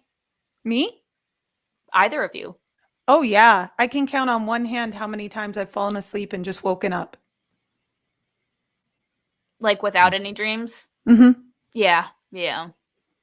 One of them was, well, 2 times. The nicest times were when I was in surgery and they just put you out and you wake up and you're like, wow, I feel like I've actually slept. Yep. What about you, Jeff? Very rarely these days do I Yeah. remember my dreams. And when I do remember them, it's usually one of those times when you wake up and you're like, what's that? Mhm. Just the dreams are just so weird. And Mhm. I found that I have a trigger. I realized that I would have these dreams that were just insanely weird. Like, you're wearing a suit coat and tie with no pants, riding a unicycle around a spaceship while being mugged by giant space slugs from the FBI. Those kind of dreams. Whoa. Nice. I just made that up Nice. off the top of my head. That's not an actual dream, but Kekum. you know what I mean. Yep. Just like Kekum. those dreams that are so freaking weird and convoluted, and like, what the fuck? And I kept having these, and I'm like, something's wrong here because these are just not normal dreams that humans have. And then I started to piece together what the trigger was. And I realized it's when I mix wine with whiskey. If I Huh. drink wine, it doesn't happen. If I drink whiskey, it doesn't happen. But if I drink a good amount of whiskey and a good amount of wine, I am guaranteed it's reproducible. I can trigger those weird ass dreams by mixing wine and whiskey. I mean, like not in the That's same glass. I mean, like crazy. you drink a lot of wine, you drink a lot of whiskey, and then I go to sleep and I have weird ass dreams. See, and that calls into question, because in one study they were trying to determine whether dreams are biological or not. And that would suggest that there's some like related to biology in some type of way Yeah, because there has to be a chemical component to it. absolutely. And I know that with certain people, because I mean, there are the studies that show like, if you eat chocolate before bed, a lot of people can't eat chocolate before bed because it gives them nightmares for whatever Yeah. reason. Like these chemicals, while we're sleeping, they affect our subconscious. And I don't know whether because you have these extra chemicals in your system, maybe it's causing, more activation in certain areas. I don't know. Well, it makes sense because essentially when you're high on drugs, it's triggering the same areas of the Yeah. brain, right? Mhm. So Hallucinations. Yeah. yeah. I mean, definitely there's a chemical element and especially a hormonal element. So women, when they're Oh, pregnant, will have much more vivid dreams. People before when my they're in period. puberty, yeah, will have seriously heavy dreams. People who are stressed will dream. I in Korea, what Jeff was just describing is called a dog dream. It means Yeah. nothing and it's just absurd. And it's like your brain is bored. And so it's just like creating these absurd scenarios. And Mhm. then I mean, I love Dreamland. I think it's awesome. I think the idea of like having a whole nother life, like we spend half of our lives asleep. Oh, absolutely. We And spend so Some much of of us our do. Yeah, you not so much, Jeff. the I wish. the weirdest thing is when you like, the weirdest thing is when you go to bed and you have a dream and you're in this like very bizarre world Mhm. and it's a very specific dream. And then like a couple months later, you'll have the exact same, you'll go to sleep and be in the exact same place you were in that one weird dream. And you'll be like, oh, that's right. I was here before. Mhm. What does that mean? Because I keep having reoccurring Recurrent dreams dreams. where I'm at this place and I like in my dream I'm familiar with this place, but when I wake up I have no idea. I've never been to this place. I don't know where this place is, but it feels like a real place. The But I way that keep going back to this place. So the way that I've come to interpret it is that my mind, my subconscious mind has like its happy places Mhm. and it's safe places and it's mystery areas and it's like mechanical areas. So Mhm. like one time like there's one dream that I keep having that's recurring where I'm like on a spaceship, but I'm in like the engineer room, right? And Okay. I keep appearing in this engineering room and I'm looking for something. Mhm. And I realize, oh wait, that's my methodical brain. That's how my brain is like creating an image of the methodical side of me, and it's trying to resolve something that is going on subconsciously that I'm obviously not aware of, but I'm trying to resolve in my subconscious mind. And I think the reason that you go back to these places, if it's a warm and safe environment, it's because you're seeking that in your conscious or in your subconscious life. If it's like a expansive environment, so like a deep ocean where you're just looking into the abyss, it's because you're trying to find the answers to something. There's a mystery out there that you're trying to solve and trying to delve into. You're trying to explore those parts of you, those deeper areas of your life. So like that's the way I've come to interpret those recurrent dreams, especially if you're looking for something. But if Mhm. you're experiencing it over and over and it's never happened in real life, it's Mhm. usually because you have a subconscious fear of something, a subconscious anxiety of something, and your brain is playing out all the possible scenarios to survive. I love that. I Because live it's a that safe in my area to daily survive, life. right? Like Yeah, if you make that's the wrong very choice, who accurate. cares? You're just going to wake up. That's actually that makes a Hmm. lot of sense. That Well, makes a this is lot of kind of one of the sense. stories that made us get to having this show. As we were talking about this last week, and I was mentioning that I used to have a lot of recurring dreams. I'm down to about 3 recurring dreams, but I used to have a lot. And one of them I would have it once or twice a year for 15 years. And it wasn't the same dream exactly, but the it would I would go through the dream, the same dream, I would go through it, and the next time I would go through the exact same dream, and there would be, like, extra footage. And every time I had this dream, it would play out a little more. And then about 5, 6 years ago, I got to the conclusion of the dream, and I've never had it since. Yep. So it was just like every time I would dream, I would watch a few more minutes of a movie. Yep. Wow.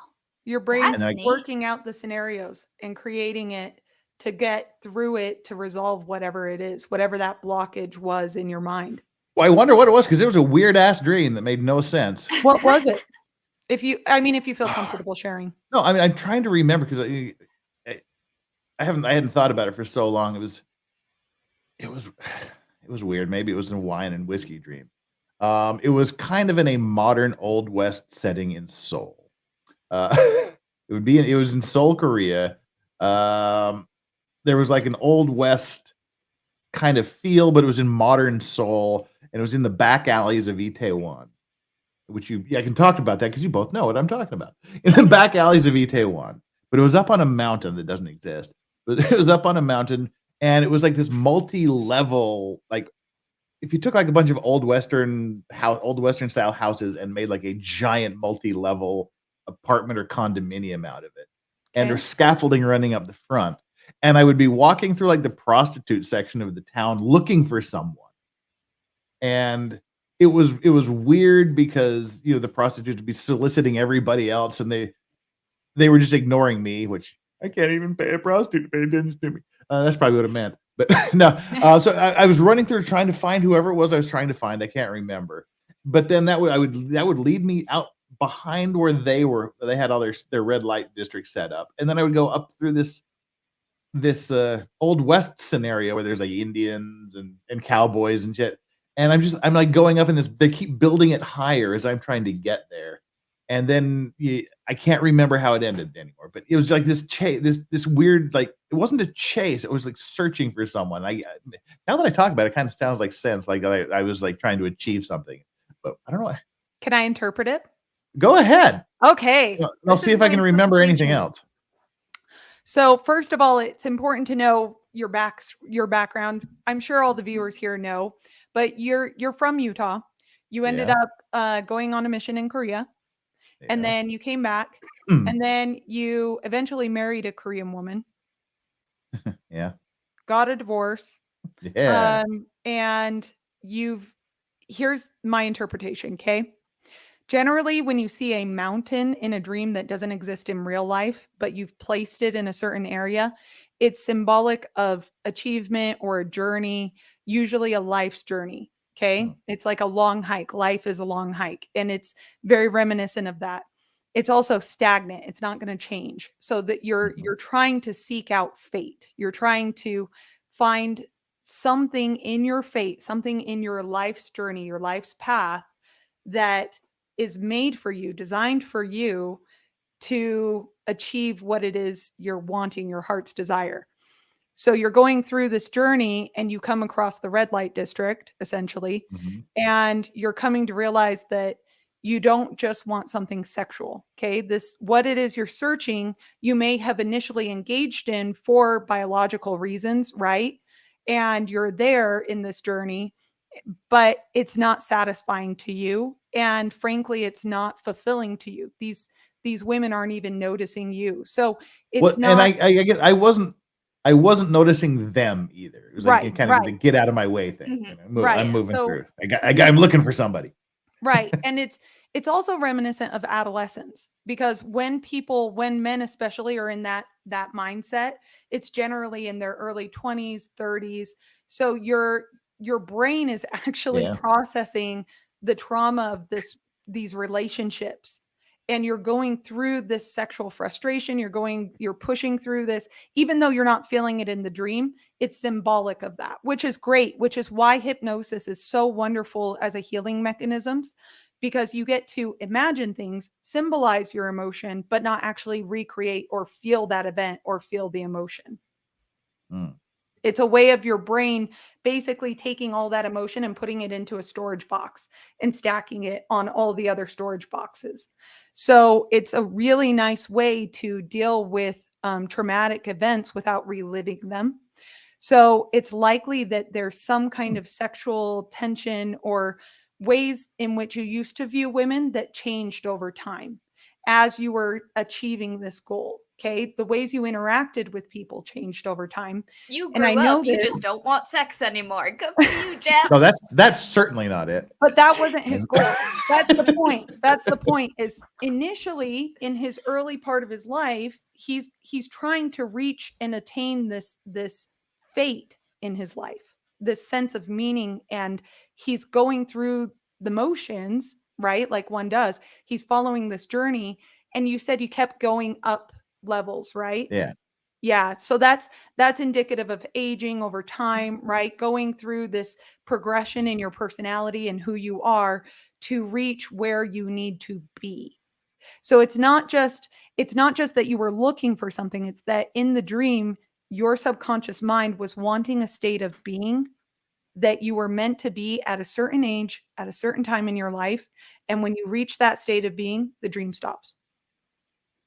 Interesting. Could be. That's my That's interpretation. neat. I think it's cool.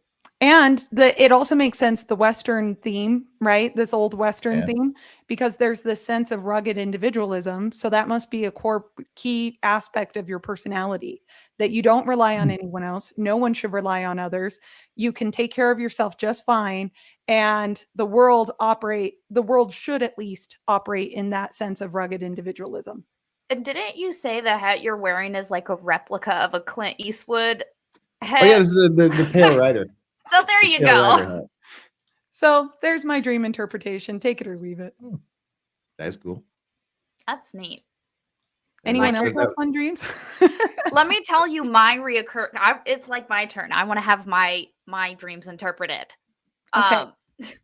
Mine is just like, my reoccurring dream is like the cabin that I'm at, it's at a crossroad, which of course is huge symbolism. But I always start at the cabin that's on the top of the mountain that looks down into the canyon. And that's where I always start. But, in dreams, when you move from one stage to another, it's not always the journey. It's just sometimes you're just one place to another. Mhm. And unfortunately, like, I don't know, I'm always looking for something, not necessarily someone, but I'm always looking for something. It is always while I'm in uniform, which I always find to be odd because it's always about like within the service during wartime, but like we're not fighting. I'm just like also in uniform and there's like a war. But I always have to go down into the valley to like do things and I hate it down there. It's horrible.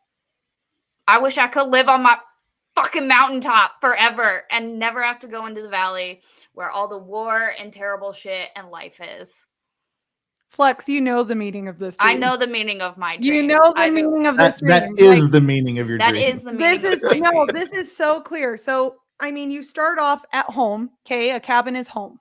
Okay, this is your base personality, who you are, your beginnings in life, your inner child self. Okay, you start at the top of this mountain, so you recognize, but it's in perspective, right? So you can see the valley, you can see the canyon, you can see that you're at the top of a mountain. Okay, Okay, but not the very top. We're kind of near the top, but it's the top. You don't know how you get to where you're going, but you get there and you eventually end up down in the valley. And you're always in uniform when you're, at least in the dream, you recognize you're in uniform, possibly from the cabin to the valley. But regardless, during that transition, you're in uniform. And then you are miserable and you hate it and you want to go back to the cabin. Yeah. It's a loss of your inner self. It's a loss of that inner child. You want to take it back in perspective. Now at the valley, you see how wonderful your childhood actually was and how happy you truly were and how at peace you were. And there may have been a time in your life where you felt obligated to go into military service. That's that crossroads where you could have chosen a different path. You could have done something else, but you chose the military and you gave up who you were. You gave up that inner child and were forced to labor down in the valley, right? And the valley is usually indicative of darkness, right? Lo, though I walk through the valley of the shadow of death, right? All of these ideas of being low in the valley, you're descending into hell, essentially. And all you want is to get back that peace that you've lost. And you feel like you can't travel back. Yeah, that's the worst part. You can't go back in time to that happy place. It's all because I always start there and I love it, but I can never get back. I can never, like, it never ends there. It's never where the dream finishes. It always starts there. And rude. so, but I mean, and the canyon doesn't surprise me at all because that's the, when soldiers go through conditioning and training, right? That's the break that I talk about, right? The break in the personality, that break in fate, this idea of having something breaking that mountain up. Wow, that makes so much sense. And then and you'll find your way back. It's just you won't be that child anymore and it won't be that cabin. Maybe you have to cross a river. Maybe you'll have to, get to wherever you're ending up going to get yourself out of that valley, but you'll get there. It just your brain is processing how much hell that is when you're there. Interesting. I like that. That's interesting because it's always, it makes sense because a lot of studies have shown and a lot of, interpreters believe that your dream state is just, your subconscious anxieties trying to be worked through in your sleep, which makes sense why so many people do have dreams that have significant meanings because they are trying to work through significant issues. And just like I said before, your subconscious mind doesn't recognize reality from fiction. That's why even though you know that it's a scary movie and it's all fiction, your brain, you're still sweating, you're still breathing hard. And that's why I could never watch The Walking Dead because I knew it was fake, but my subconscious, I got nightmares. They were always zombie nightmares. And I'm like, damn it, I like this show, but it gives me nightmares and I literally can't watch it. Right. And it's not just you, it's me too. I won't invite scary things into my house because one, I believe it invites bad, spooky energy. I don't like that at my house. But two, I also have nightmares for days and days and days. But yeah, so because your subconscious mind works in symbols, almost exclusively in symbolism. Hmm. When you wake up, you may not understand a lot of the symbols, but the symbols are easy enough to understand to Mhm. the vast majority of people who understand the culture. So your brain speaks in symbols, which is why we have such visceral reactions to like a Nazi swastika, right? Mhm. It's an emotional reaction we have just based on that symbol. Mhm. Why we tie ourselves to symbols so often. Pictures literally say, 1,000 words, Mhm. and our brains, that's how they operate. Our words are symbols, right? Like everything Yeah. we do in life is symbolic. And so to your mind, the way you create symbols, this is why dream interpretation is so interesting to me. And it's interesting to me to see dream interpretation over time and to see Mhm. certain similarities over time. So like incest dreams are very bizarre and Wait, Wait, very what? Okay. taboo. wait. Interest dreams? No, No. incest dreams. I said what I said. I have no Okay. problem I saying this just because this I was very just Freudian, okay? I'm talking about like Oh, Sigmund yeah. Freud. He was obsessed yeah. with this idea and Yeah. it permeates all throughout time. And lots of people have these horrible dreams and they'll wake up thinking, what the hell is wrong with me? And they don't realize, no, it's just that I needed some kind of affection or some kind of assurance or some kind of, there's an imbalance between the feminine, motherly, and fatherly masculine energies in my life and in my personality that I never, resolved. And so my brain is trying to resolve that for me. And it's doing it in the most effed up way possible. Like, what the hell? You're not a bad person. Okay. This is just your brain's way of trying to resolve these issues. Interesting. Yeah. Mm. But there's That's other fucked up dreams. I mean, people have all kinds of fucked up dreams, like killing a loved one, someone you would never, ever, ever murder, torturing them to death. Okay. People have those kind of dreams. And it's usually symbolic of a very deep resentment that they haven't dealt with.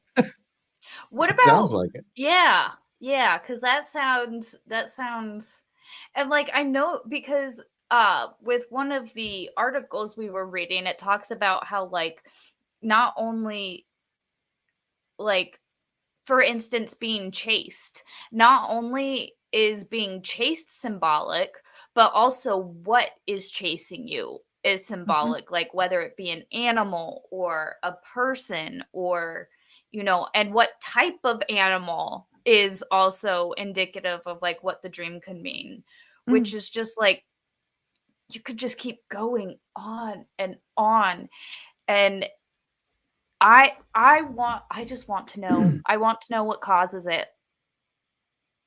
But Well, sometimes a dream is just a dream, though. They don't all have to have meaning. exactly. Some of them are dog dreams. Like, Yes, yes. That's like true. And for a lot of people, I feel like not everybody does have I don't know if it's a gift of dreaming. Um but I did, there's a WebMD article on lucid dreaming and I read really? it. And it suggests that people who are able to lucid dream, their frontal cortex is larger, which I find interesting What does the because frontal cortex control again? it controls. Actually, I could Or at probably. least what is it associated with? Um, it is associated with high levels of high level tasks like decision making, recalling memories, um, and stuff of that nature. So like people who lucid dream tend to be more self-reflective. Okay, because I have like perfect. Okay, I'm not saying I'm perfect, but I have an almost perfect memory. Do you really? Oh yeah, like my life. Interesting. It like Yeah. even like banal things, like things that no one else would notice or like remember. I remember Hmm. like days. Yeah, that's Interesting. Like, Like I can count back my life in which days I did what, where I was, who was there. Like I can't wow. remember things that other people tell me about their lives very well, and I don't know if it's because I don't care, but like Your especially brain like just can't process it all. It's fine. yeah, no, I have and my earliest memory ever, I was in my crib and I was reaching up for a mobile, like one of the little mobiles, Mhm. and it was these cute little like fish, like wooden fish, and my parents had brought them back for me from Mexico. And I reached up and I finally got one, like I was trying to learn how to balance. And I finally got one and I yanked it down really hard and I started chewing on it because my teeth were coming in and I liked the softness of the wood and it You tasted remember sweet. this. Yeah, I remember all of this in vivid detail. Do I have a And you couple of crib memories. really? mhm. Yeah. And, like, Yeah, I I remember my mom came and yeah. ripped it out of my hands, and it was the first time now I have a word for it as an adult, I felt betrayed. I Mm. was like, "How could you?" And I remember crying myself to sleep for, like, what seemed like Wow. hours, yeah. Yeah, I Is have it 2 very distinct crib memories. So, what are your crib memories? well, they're lame, but well, I mean, like, what kind of cool memories are you gonna have when you're in a crib? I mean, having any memories in a crib I seems amazing to me. Cause like, I had a stuffed dog. It was a hand-me-down from my older brother. It only had 1 Aw. eye. Like, brown, had, like, 1 eye, and it would always be with me when I slept, and I remember, like, getting sick and throwing up on the dog, and Hmm. aw, I just remember that. And and I couldn't have been more than 2. Um, wow. and again, I couldn't have been more than 2 because I remember crawling over the railing of the crib, with my little dog in hand and walking, and for some reason, they thought it'd be a great idea to put an infant in a crib on the 3rd floor of the house. Uh, I was like and I remember going down the stairs and looking over and seeing my family watching TV. Hmm. It's just this weird memory I have. That's That But interesting. I have lots of, like, pre-4-year-old and 5-year-old memories, but those are, like, my 2 very, and I don't know which one came before the other, so but is it those are the 2 early memories. is it weird that I have like no memories of childhood? Nope. Because I have 3 specific memories of childhood and they're all traumatic incidences. Like the only thing I remember as a child was the Northridge earthquake, which I remember waking up As a in child, I was on my mission when that happened. Oh my oh god. gosh. I was 3 and I remember waking up in my bed and we were in a Young bunk buck. my sister and I had a bunk bed and both my parents were like standing holding the bunk bed against the wall and like I just remember like why are they shaking the bunk bed? But like so there Huh. was that one and Wait, where then was this? California. It was the It was Northridge the Oak earthquake. it How was the old were you? Oakland. I was 3 Oh my or god. 2 or 3. Wait, so how old was I then? Because I remember it too. It was 88. No, it was 94. Was it what? The Northridge quake? Yeah, 94. Yeah, I did remember it. I was in Well, okay, I was Arrowhead. I thinking of was in, like, the big Arrowhead. Oakland earthquake. No, this was the big Northridge that like killed a bunch of people. Mhm. We were in Lake Arrowhead, and I was playing with this, like, what is that? The merry-go-round horse, that's what it is.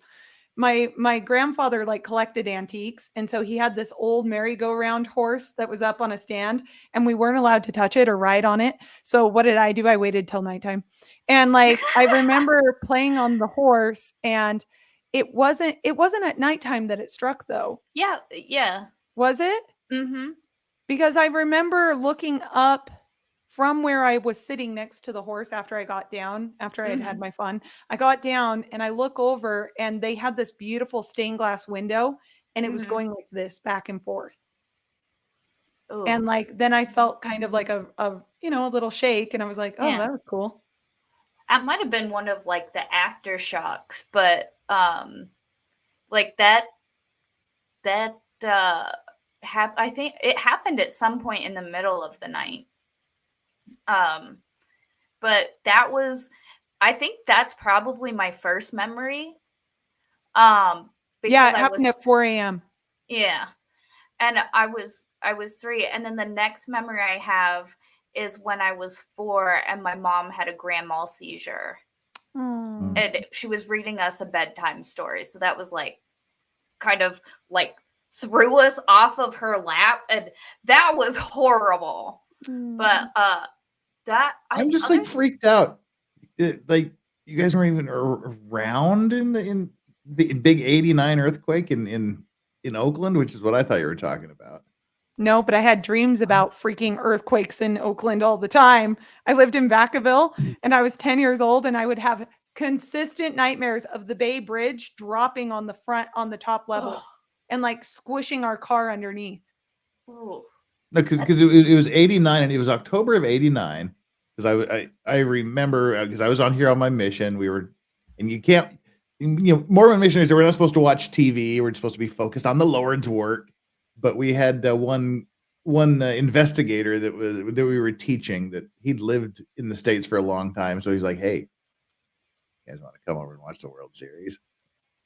So we went over to his house to watch the World Series, and so we went over there early in the morning. He made us breakfast. We were watching the World Series, and then like the earthquake hit in the middle of one of the World Series games, and they were playing in Oakland, in the Oakland A Stadium, and like it shook. The cameras went out. The stadium was shaking. It dropped a couple of bridges in the Oakland area, and like 63 people died. It was a huge thing, and that's what I thought you were talking about. I mean, it killed I can't remember how many people died in the Northridge, but there was more in the Oakland. Wow. When was the Gulf War? When did it start? Which one? The first one or the second one? I think maybe the second one. 91? 91, yeah.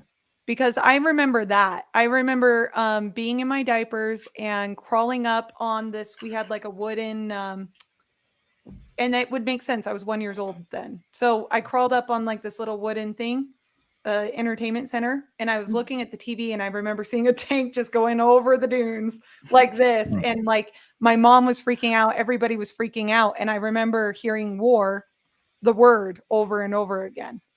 So isn't that funny? Oh, you young bucks. Oh my Lord. I remember watching a freaking moon landing. So shut up. No. Not the moon landing. I was like, oh, he said a moon landing. Okay. Oh, no, I was still, I was 19 a moon days landing? old. Yeah, I was 19 years old. 19 days old when the first moon landing happened. But yeah. Wow. It would have been probably Have you guys 71, 72. So I was like 2 or 3 because we were in the first house.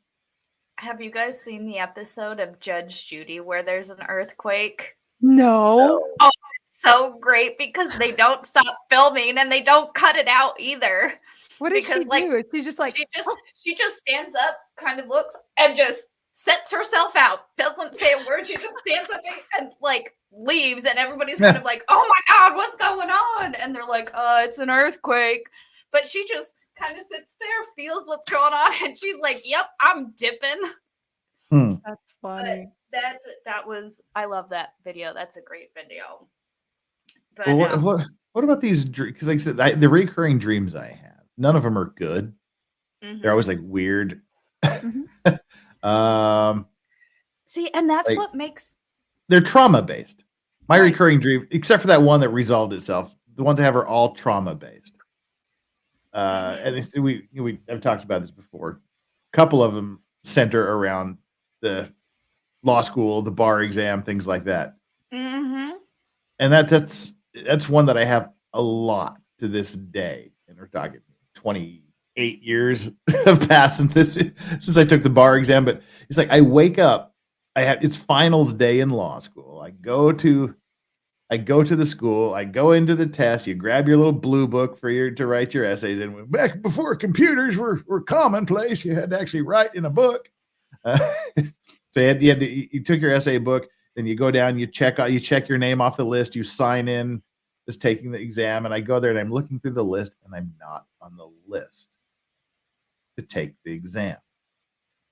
And I have a little panic attack, and then I figure out what's going on, that I was in the wrong class the entire semester. So I don't get to take the test for the class I've been in. Plus, I have zero knowledge about the class I'm supposed to be taking the test in. So it's like a double fail. See, that is number 6 on the list, which I can pull up and show you. Pull it up. Show us. Because, where is it? There we go. Number 6 on the list, dreams about taking tests. Studies have also found that dreams of taking tests are common. According to Craig Hamilton Parker, the author of The Hidden Meaning of Dreams, taking an exam in your dream might reveal an underlying fear of failure. Examinations. There's no underlying. Examinations are stressful experiences in which you are made to face up to your shortcomings. To dream of failing an exam, being late for one, or being underprepared shows that you feel unprepared for the challenges of walking life. And literally, it's like all three of those things are there. Is that you, Jeff? I'm late. I'm failing the exam, and I'm totally unprepared for the one that I'm not allowed to take. And the other law school related one is you once you do pass the exam, they set the swearing in date. You go to the state Supreme Court. You do this. I'll be a good lawyer. I promise. You swear in.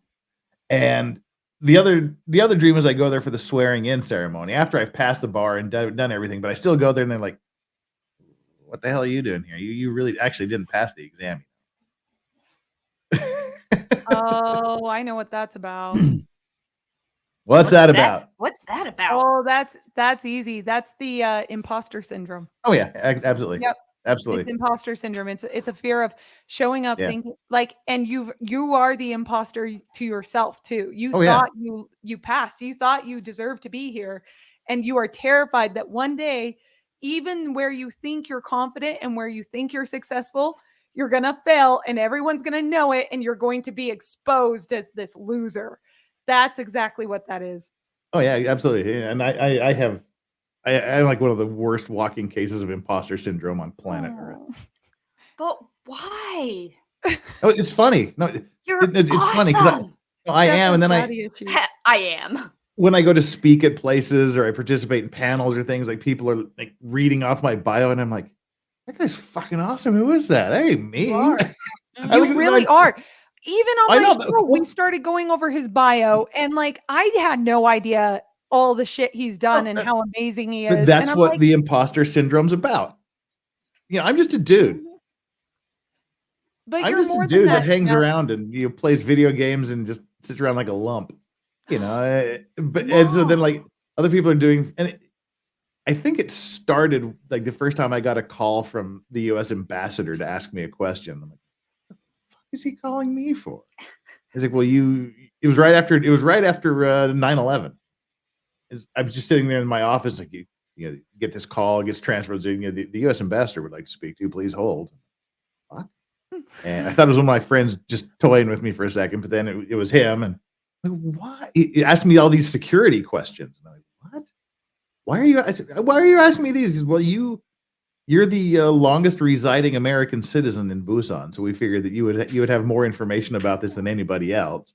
And I'm like, holy crap! All right, Nice. But I have these weird accomplishments. They're not accomplishments to me. It's just me doing my damn job, doing what I have to do. But I think they're weird when someone else reads them off to you.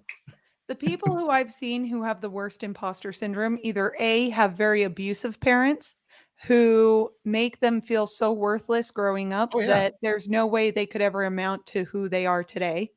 Oh, that's literally a quote from my father. So yeah, go ahead. Ooh. Oh no. So that, or you'll never amount to anything is his favorite saying. Yeah. Nobody will ever love you. Nobody will ever like you. And again, my favorite thing my father ever said to me, which is hilarious now, but he would say it to me a lot. You're not worth the powder it would take to blow you to hell. I mean, good quote. Like for a villain, for a movie villain, great quote. Okay.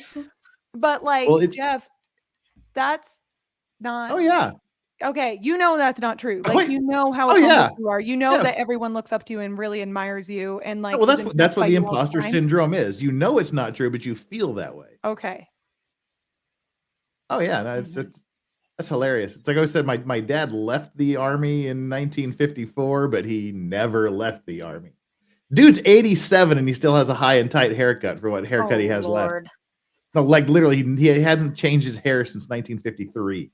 It's Jeez. just gotten less of it, and you could always tell how far you could push Dad. Jeff, clean your room.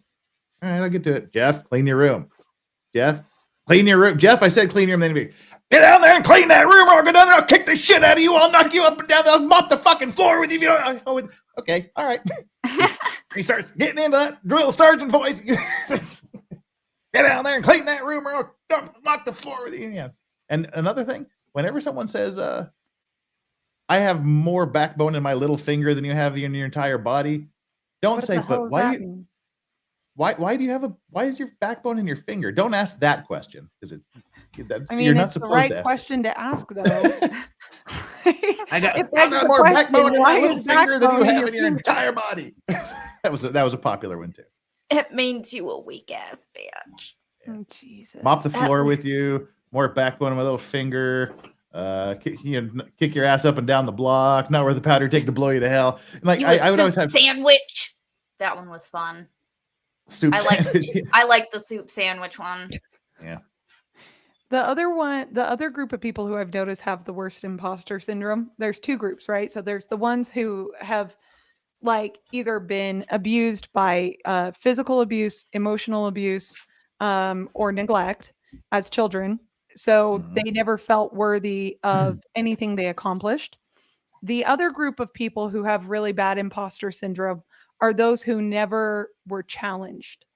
So they were naturally very talented. They had parents who encouraged them. They never had to study.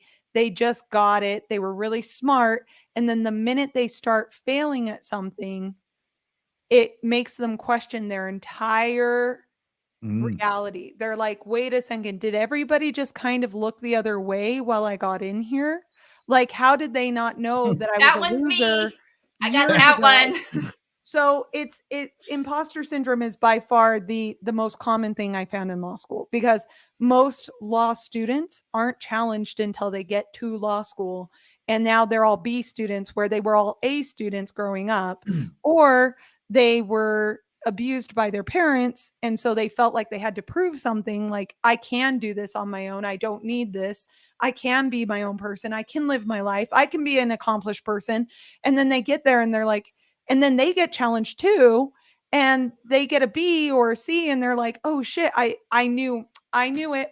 Here it is. I knew." Oh, we had one girl in my law school class that she lost her shit. I mean, she just had a complete mental collapse because of exactly that thing. She was the superstar her entire life, valedictorian. She was the smartest girl in the class, and then she got to law school and she realized she was average in law school, like law school average, Ooh.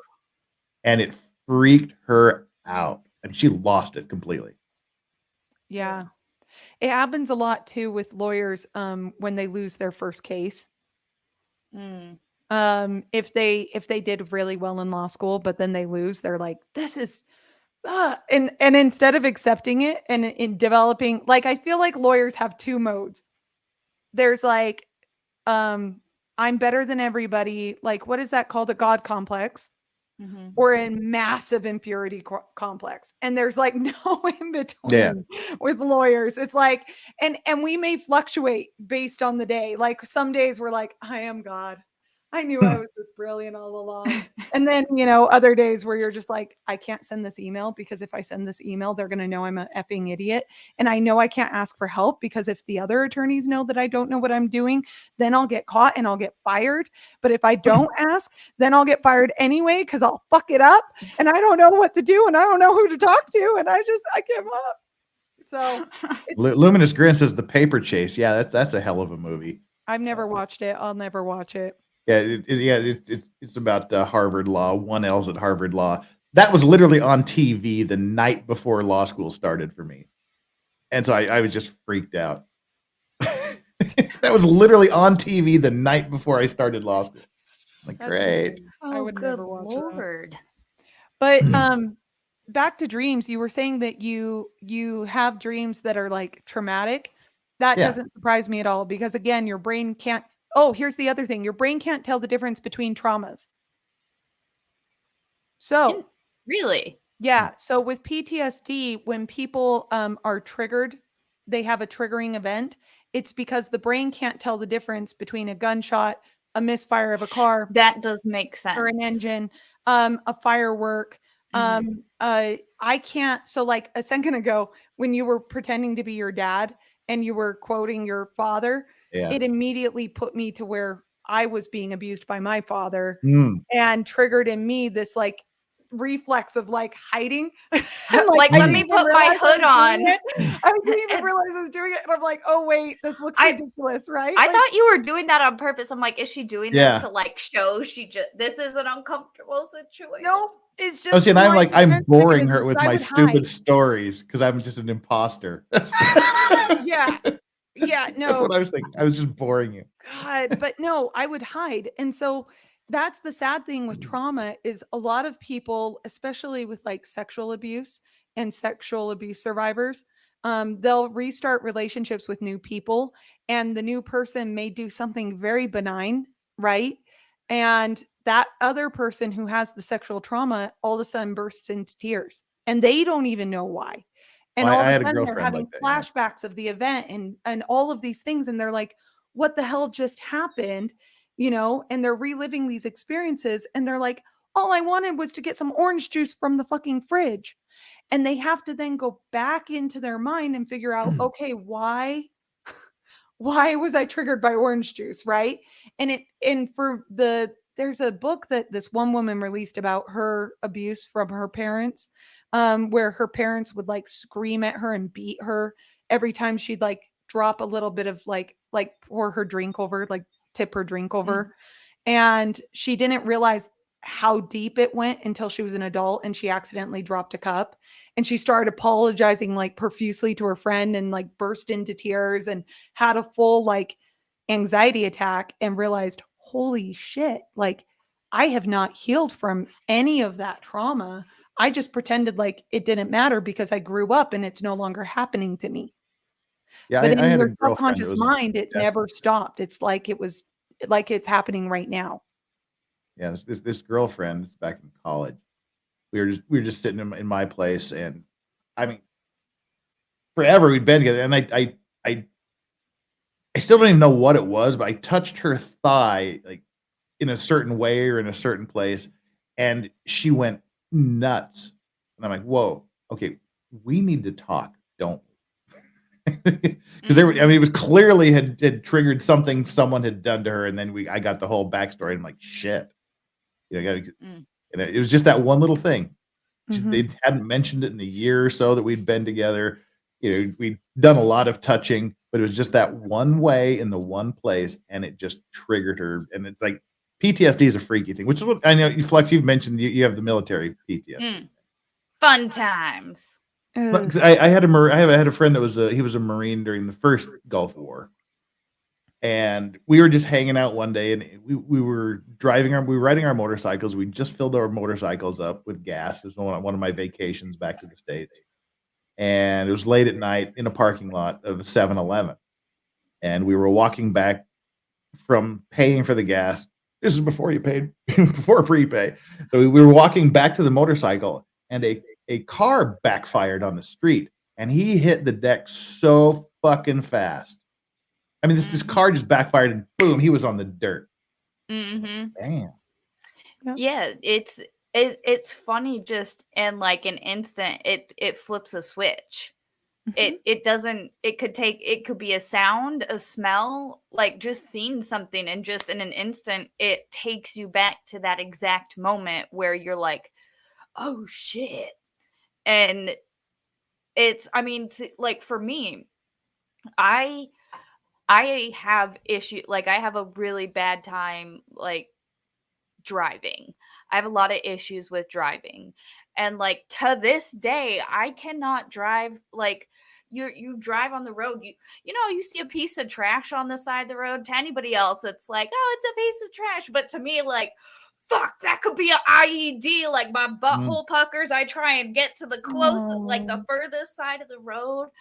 And I like it's stuff like that where I'm like, I see a bag and I immediately swerve, and I'm like, I probably don't need to swerve into the next lane without looking and I'm doing all sorry. of that.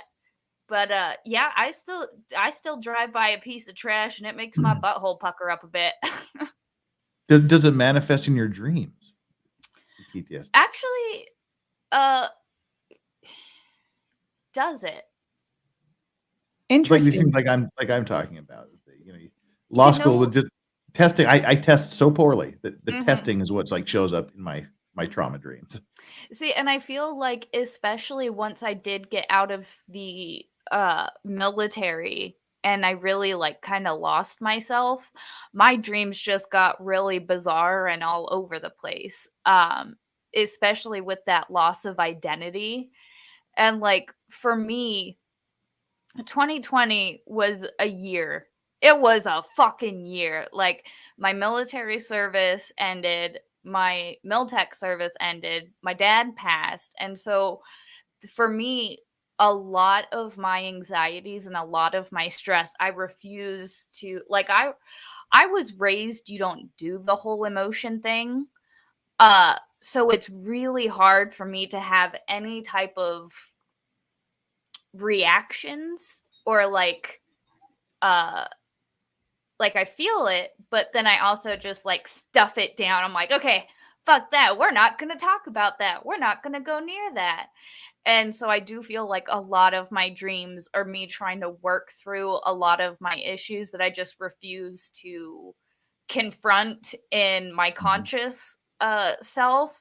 And a lot of my dreams, I do believe, are triggered through a lot of the stuff that I refuse to work through because I'm like, fuck it. I don't need to work through it.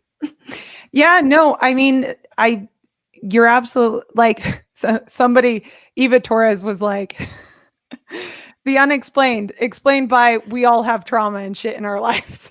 Yep. and Pretty that much. and that's the way I see dreams. Now, the weird dreams that I can't explain, okay, so we're on unexplained, are premonition dreams. And I don't know if you guys have ever had these. I have them all the time, and they have literally helped me in my life. But I'll let you go first, Flux, because your hand popped up. So this is one of the things that did make me want to talk about it last week is so here's the thing, and it's one thing I cannot figure out for the life of me. People that do like premonition dreams. So like my family and I kind of had a falling out when I came out. Long story. But I remember this night very vividly and very specifically because I had the best part, guys, he was he was testifying at a Clinton trial. And in my dream, I walked down my stairs and he was on the TV and he was testifying at a Clinton trial. And I'm like, they're gonna kill him. My dad's gonna die. This needs to stop. My dad's gonna die. My dad's like, I mean, it's not that untrue at all. and it was that night when because like I'm like, my dad's gonna die. And in that moment, regardless of what happened, like what the dream, where I knew that my dad was going to die. And that night I woke up and I actually wrote about it because there's my normal dreams. And then there was that dream. My normal dream, that dream was different. It was noticeably different. I woke up, I was shook and terrified. And I'm like, I need to call my dad in the morning. I need to call my dad. I need to call my dad. Well, that whole next morning, I'm like, I need to text him. I'm like, no, It was just a dream. Nothing's happening. He's fine. It was that afternoon my brother called me and said my dad was in the hospital. And then we all know what happened there. Cancer, 30 days later, he was gone. Wow. So it's stuff like that where I'm like, I knew something was wrong. Something bad was wrong, and something was gonna happen with my dad. That dream, I knew it. And then to that day get the phone call from my brother that my dad was in the hospital, that's what I cannot shake. That Mhm. has been the thing on, because I've had, like, everybody's had deja vu where you have dreams where it's like, oh, that could kind of be related. But this dream was so vivid to me. And, like, obviously it was a bad thing that happened. Yeah. It's the one thing I'm just like, I don't know how to explain that. Like, and it's not just me. There are other stories of people that have these dreams of these loved ones before they die. And it's like a lot. And that's what makes me think there's something spiritual related to dreams. Oh, Be- totally. Dream world is the gateway into the spiritual world. 100%. that's what I was kind of saying at the very start of this stream, kind of bringing it full circle. I was saying, like, it's gotta be, it's you're in this state of in between. Mhm. And I feel like that's when you're most sensitive to the spiritual world. Mhm. And it ends up correlating a lot and having this weird, I don't know. Jeff, what's your premonition dream? I used to have. I don't have them a lot. I mean, very, very, very rarely. Mine is the waking premonition mostly. But I have had those dreams where you dream something and then it happens. Nothing's been really significant. I'll just dream about something and then it'll play out in the next day or two. It used to be more frequent. Now I don't have them so much anymore. I get the waking premonitions. Yeah. Interesting. And that makes sense because that really is the in between. So,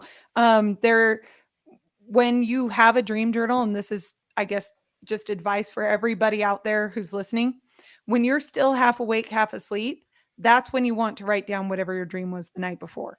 Because more likely than not, one, you'll remember it pretty vividly at that point.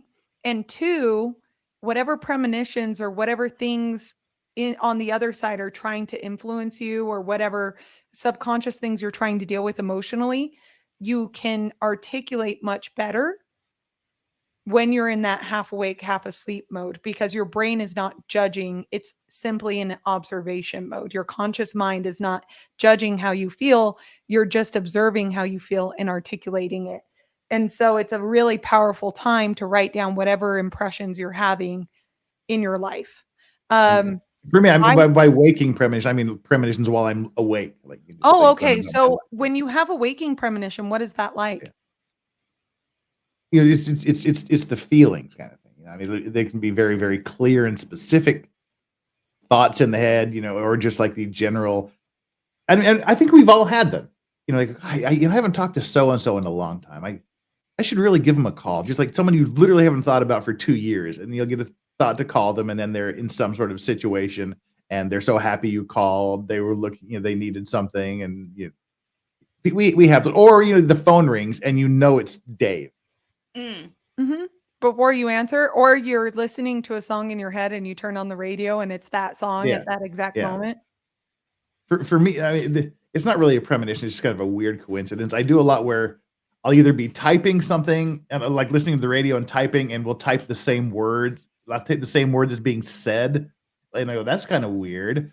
Or or vice versa. I'll type something and then they'll say it on the radio like right after that, or things. But that's not really the premonition. But like my family, both sides of my family are very, very sensitive. I don't like the word psychic. They're sensitive. My father's family sees dead people, And Nice. my mother's side of the family, they're all the empaths and things. Okay, can I just talk here for a second? This is what I love about Korea. Korea has mudang culture. So like mudangs in Korea are like shamans or like priestesses. And in mudang culture, like in Korean culture, if you have these spiritual impressions and stuff, like the spiritual world will try and fuck with the physical world. And so if you are not like mudangs can basically go two paths. You can either go and like check yourself into a temple and become a full-time shaman, or you can go and become like a singer or an entertainer or like someone who's like basically practicing magic, energy magic and energy practice with very large groups of people. Okay. A perfect example of this is the singer. What is her name? Jeff, Yeah. she won Miss Trot and she's just a phenomenal singer. And she, oh my gosh, she can make a person cry. So her mother though is a mudang. Her mother is a shaman, and she taught her daughter all of the shamanistic songs and like all of the prayers and all of these like enchantment type songs to elicit spiritual, spiritual interactions and elicit kind of open the door to the spiritual world. And it's very, very common across cultures.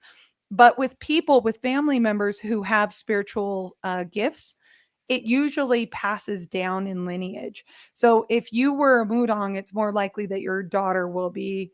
And it's usually like one child in the family who gets the brunt of it. And if you don't like basically take yourself out of the normal realm of society, then your life will be shit. And the spiritual world will fuck with you to ruin your life until you do. And so, like, yeah, this is like for real. So, like, I guess Mudong is also like psychics, right, Jeff? Like, it's more than just ish. shamanism, it's also psychic kind of abilities. Like, they'll take on the spirits of dead loved ones and help them pass through to the other side during funerals. They'll help people like get through their own spiritual and emotional stuff by like inviting those spirits to come in and acting as a medium. Yeah, all kinds of stuff. And so they'll also chase out bad spirits and stuff. So they're spiritual beings living, they're mediums. And But so that is funny because I got my dreaming abilities from my mother. yeah, Like so some people are that 100%. way.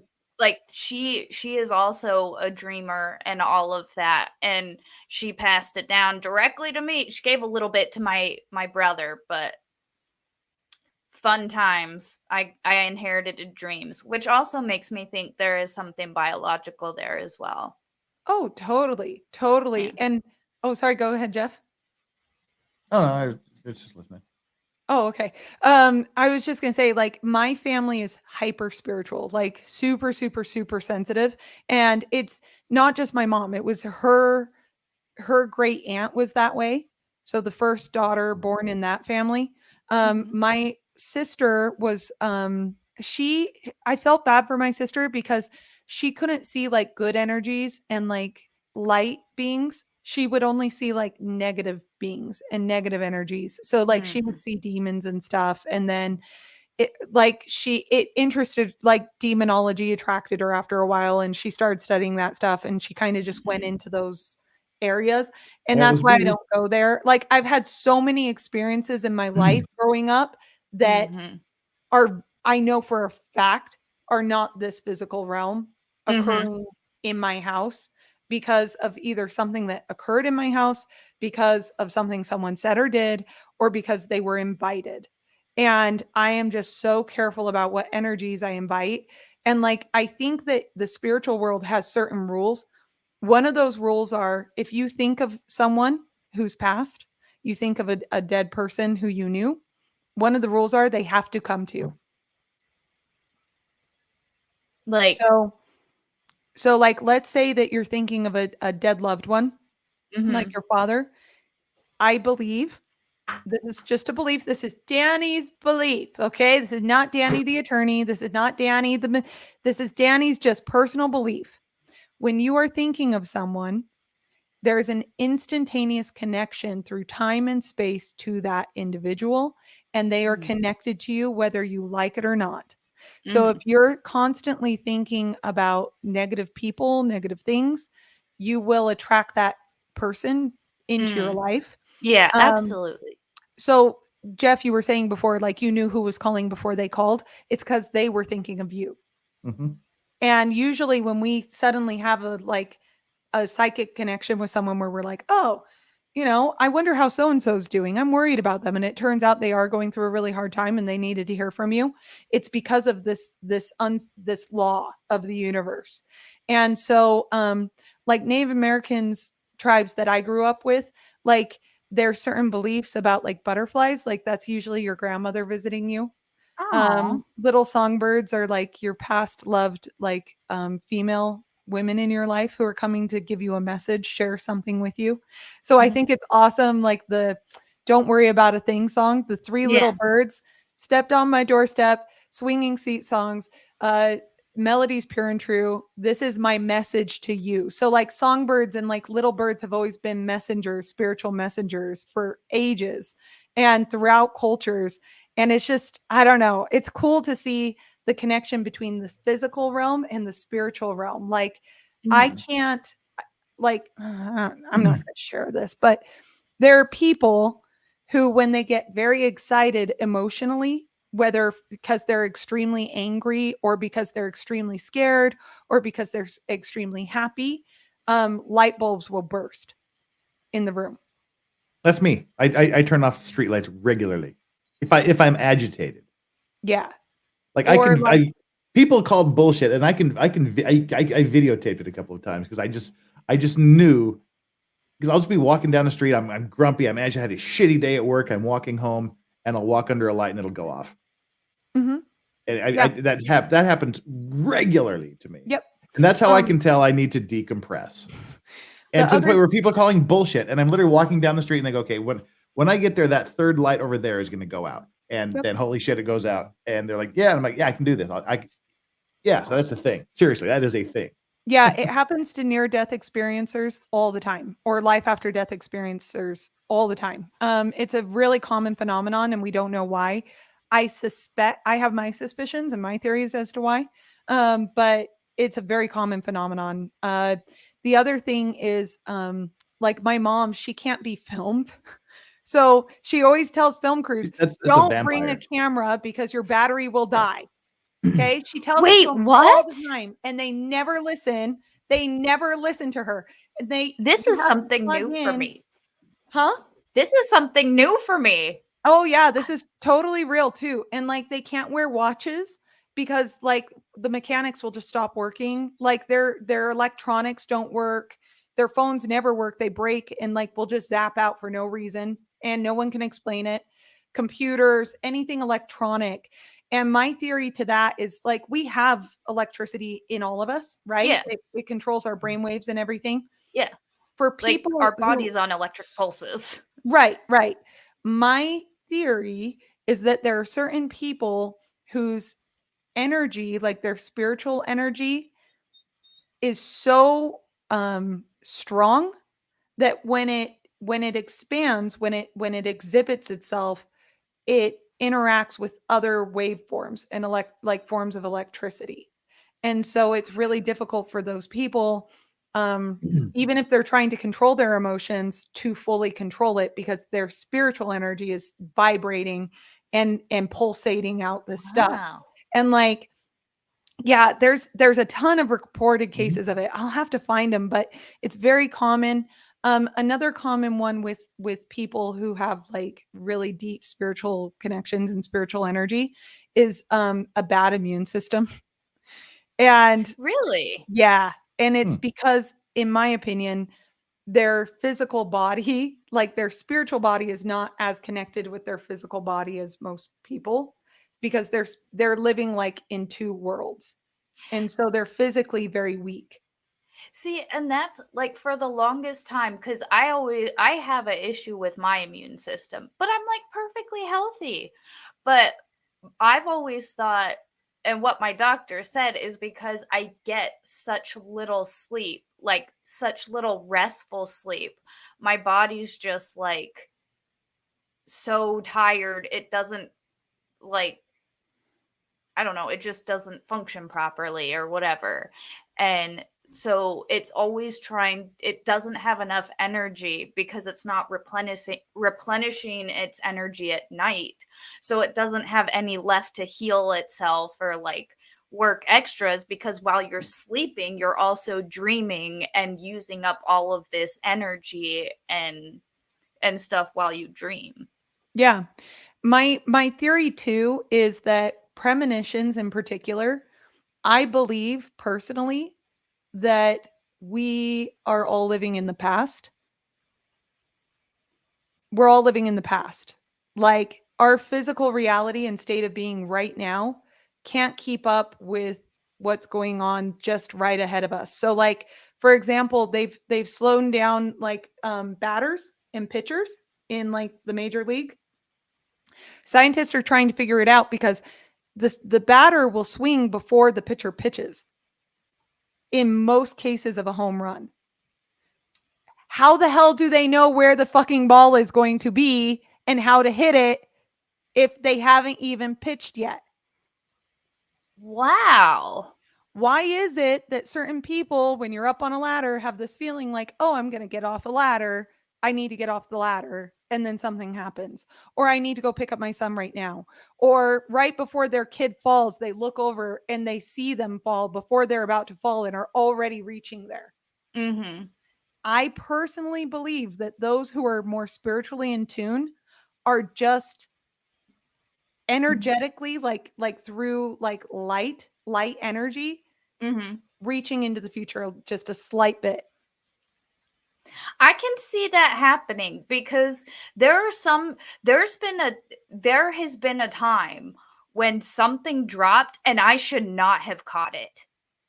But in like some brief moment, I knew it was gonna fall and I was able to catch this item.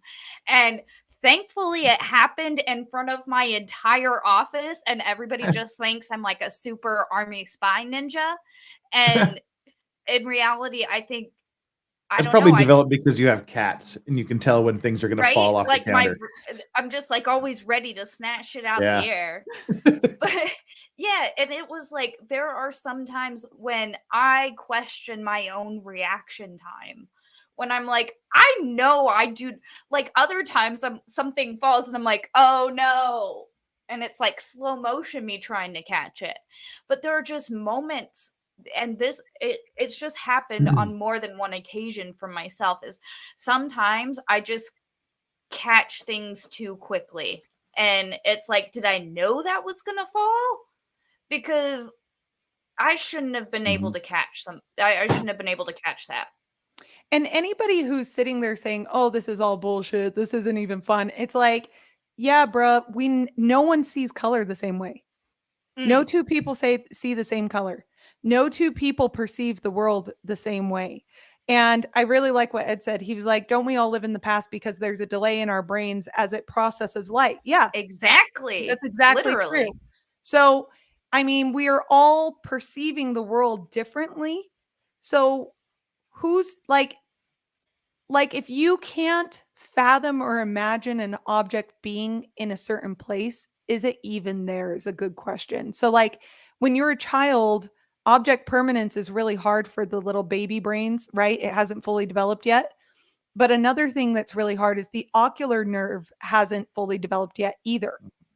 So parents are teaching their kids this is can like kids will go and walk off the freaking balcony because they don't even look, they don't even perceive a depth, right? Now, do they fall and is there objective reality? Of course, right?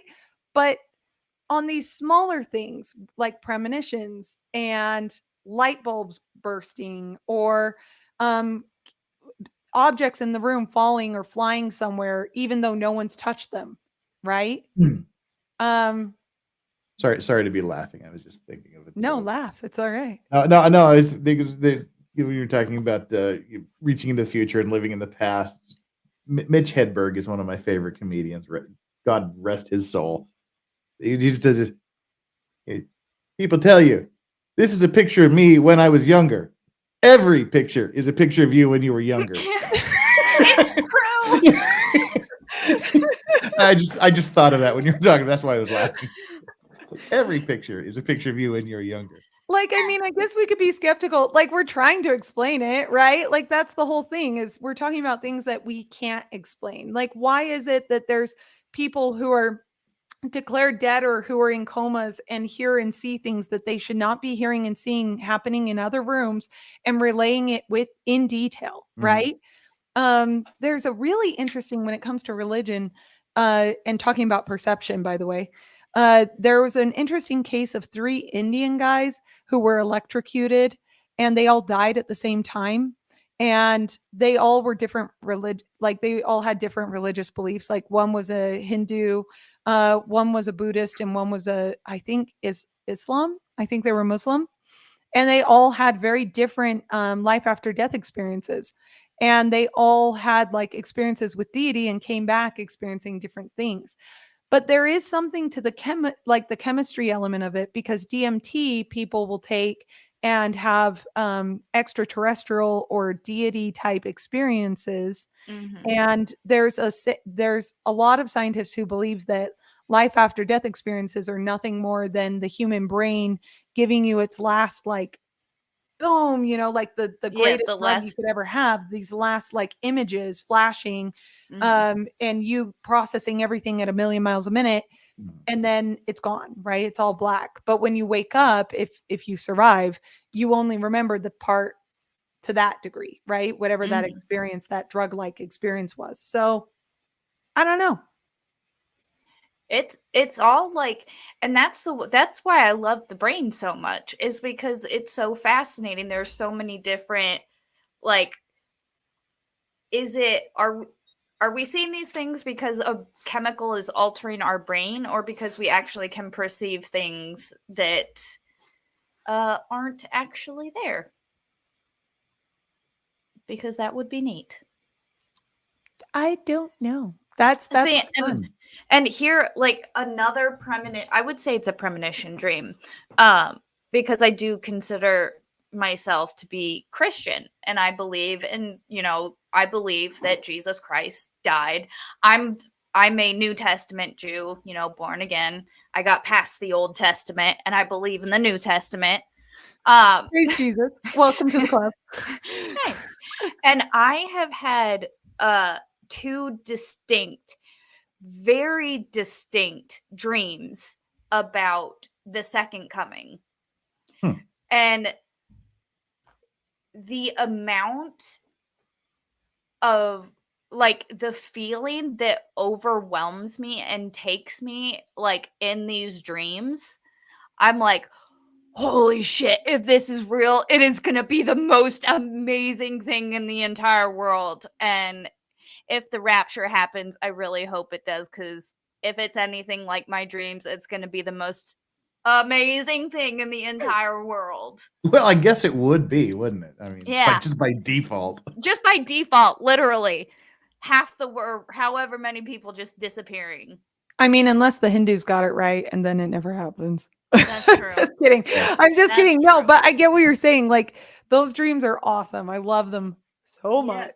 And it's like, what? I mean, it's a dream. It's obvious. It's releasing some type of chemical Mhm. into my, because even when I wake up, I'm like, so like, yeah, let's do this. Let's go. I'm ready. And like, I am pumped and amped, like just out of a dead sleep. And I'm like, what? Like, I haven't taken any drugs. I haven't, done anything to, this is literally just my own brain chemicals, my own, spiritual connection or whatever, just firing off on all cylinders. And it's intense. But Cool. it's like with those dreams, those are really the only good dreams that I have. All the other ones are shit and terrible. And I wish I would have more of the good ones. But it's It's so crazy. It Because is. I feel like, I don't know, someone should be able to explain it by now. I think that anybody, here's the problem.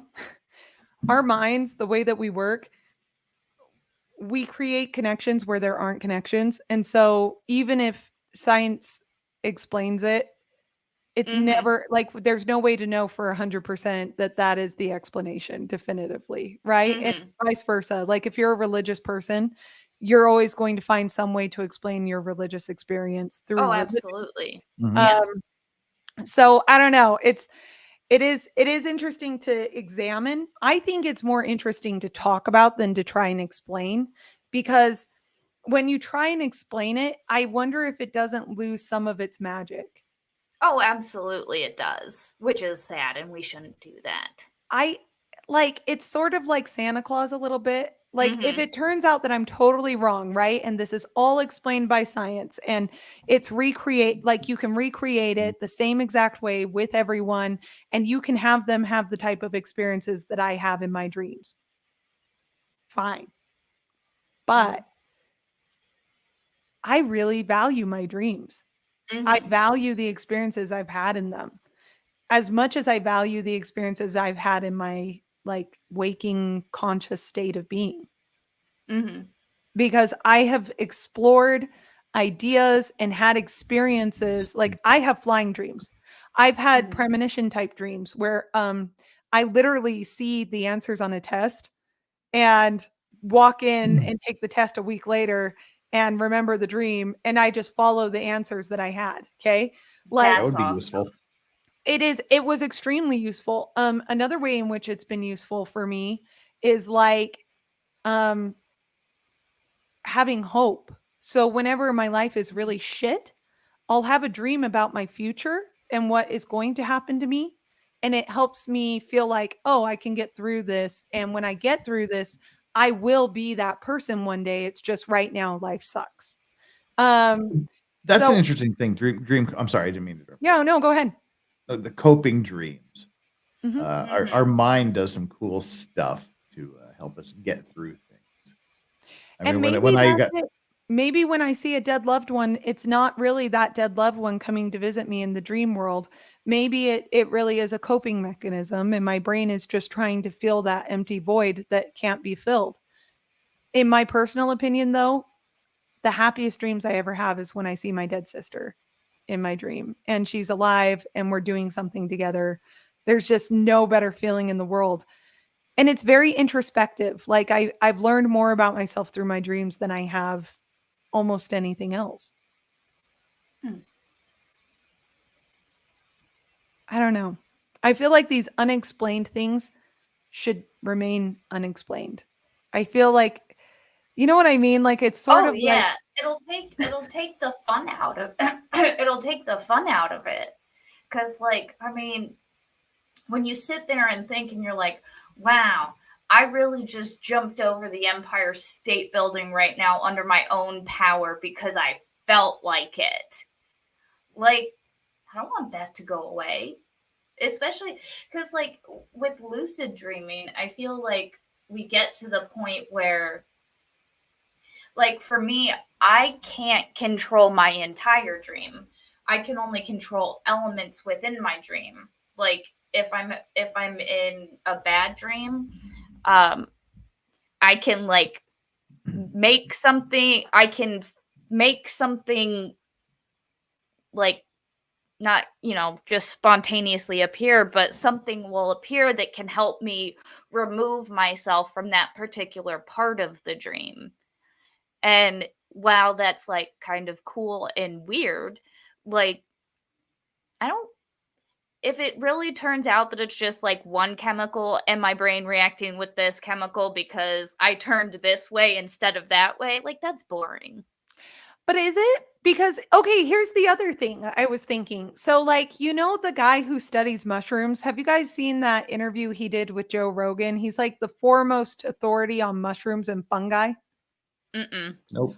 Oh my gosh, you have to watch this interview. It is fascinating. So he talks about something called like collective intelligence, which Mhm. apparently some types of fungi have. So there is a form of like slime fungus, and somebody in the chat, I'm sure, is going to get in here and correct me, but there's this like slime fungi that he talks about, and he talks about how the slime fungus, they took a map of Tokyo and they put the train stations like on the map, and they put like little feeding stuff on the map. Now, each one of the spores and like the slime within like a couple hours created a way more efficient form of travel through Tokyo than the engineers did within That's a cool. couple of hours. It was way more energy efficient because they want to conserve the fungus wants to conserve energy. Yeah. He also talked about a type of fungus that lives in the forest. And I know what it's called, but the name is escaping me. Anyway, it's basically all over the ground, all over the trees, all over everything. Okay. Mostly in the topsoil. And this fungus will, someone's saying it in chat. Excoomer, I think, is, but I'm not going to try and pronounce it. Sciasarum. Nope, that's not it. Maybe it is. Anyway, so this collective fungus will, when it's running out of things to devour, because it eats like dead and rotting things in the forest, when the forest is getting too like populous and it's pulling all the water out of the soil because there's too many trees, the fungus will collectively poison everything. It like releases this toxin and kills all the trees so that it can eat the trees. Wow. Well, as the law racks, I find that disturbing. I speak for the truth. Yeah. And then like it gets crazier. So like if you think about human evolution, okay, if you believe in human evolution as explained through some theories of Darwinism, okay, Mhm. human beings start off as like ape type people, right? And our brains though develop over time. And initially, while we're out there foraging on the plain, we find little mushrooms growing in like cow feces and like our livestock feces. And our ancestors must have eaten those mushrooms. Well, generally, guess what grows in that kind of feces? Psychedelic mushrooms. And he posited this idea that the reason that human beings' brains evolved was because we would take these psychedelic mushrooms, our ancestors did, and it would open up new neural pathways in the brain to develop new thinking patterns and to develop the human mind as we were following and hunting our livestock and our prey animals. Interesting. Isn't that amazing? And then Sounds like somebody who's on mushrooms. And No, then they ate shit shrooms and then they started developing, and then we have wars now. here's the crazier idea. What if the mushrooms evolved themselves selectively to influence the animals so that they would have more mushrooms? So What if for mushrooms are example, smarter than us? like the psyllium that I was talking about before in the forest that would collectively decide to kill all the trees so they could eat more. What if the psilocybin mushrooms are developed so that they can continue to exist? Well, And so sure. they're like, let's get everybody high as shit. Maybe, maybe, maybe they're aliens and they want to be cultivated, and all of humankind was developed by these highly intelligent mushrooms. Well, on that note, I want to go back and talk about our brains and our dreams helping us cope with things. Oh, sorry. Okay, sorry to derail it. Yeah. I just wanted to talk about psilocybin mushrooms, but I will never do them And because I'm terrified of that. Hmm. Are But you go gonna on. use mushrooms to cope, Jeff? no, No. they Me they either. belong in pizza, and that's about it. Yeah. Yeah. No, I was saying, like, our dreams and our subconscious, I guess. It may not even be subconscious, but our conscious or subconsciousness, how our dreams can work things out and help us cope with things I think we can't deal with in real life. In Mhm. waking, and the example for me was when I got in my motorcycle accident and shattered my femur. I was in the hospital for 3 months flat on my back in bed. Oof. I was in there for 5 weeks. I got out. I was out for 4 days, and the titanium plate in my leg snapped, and I had to go back in for another 6 weeks. That's how mangled the leg was.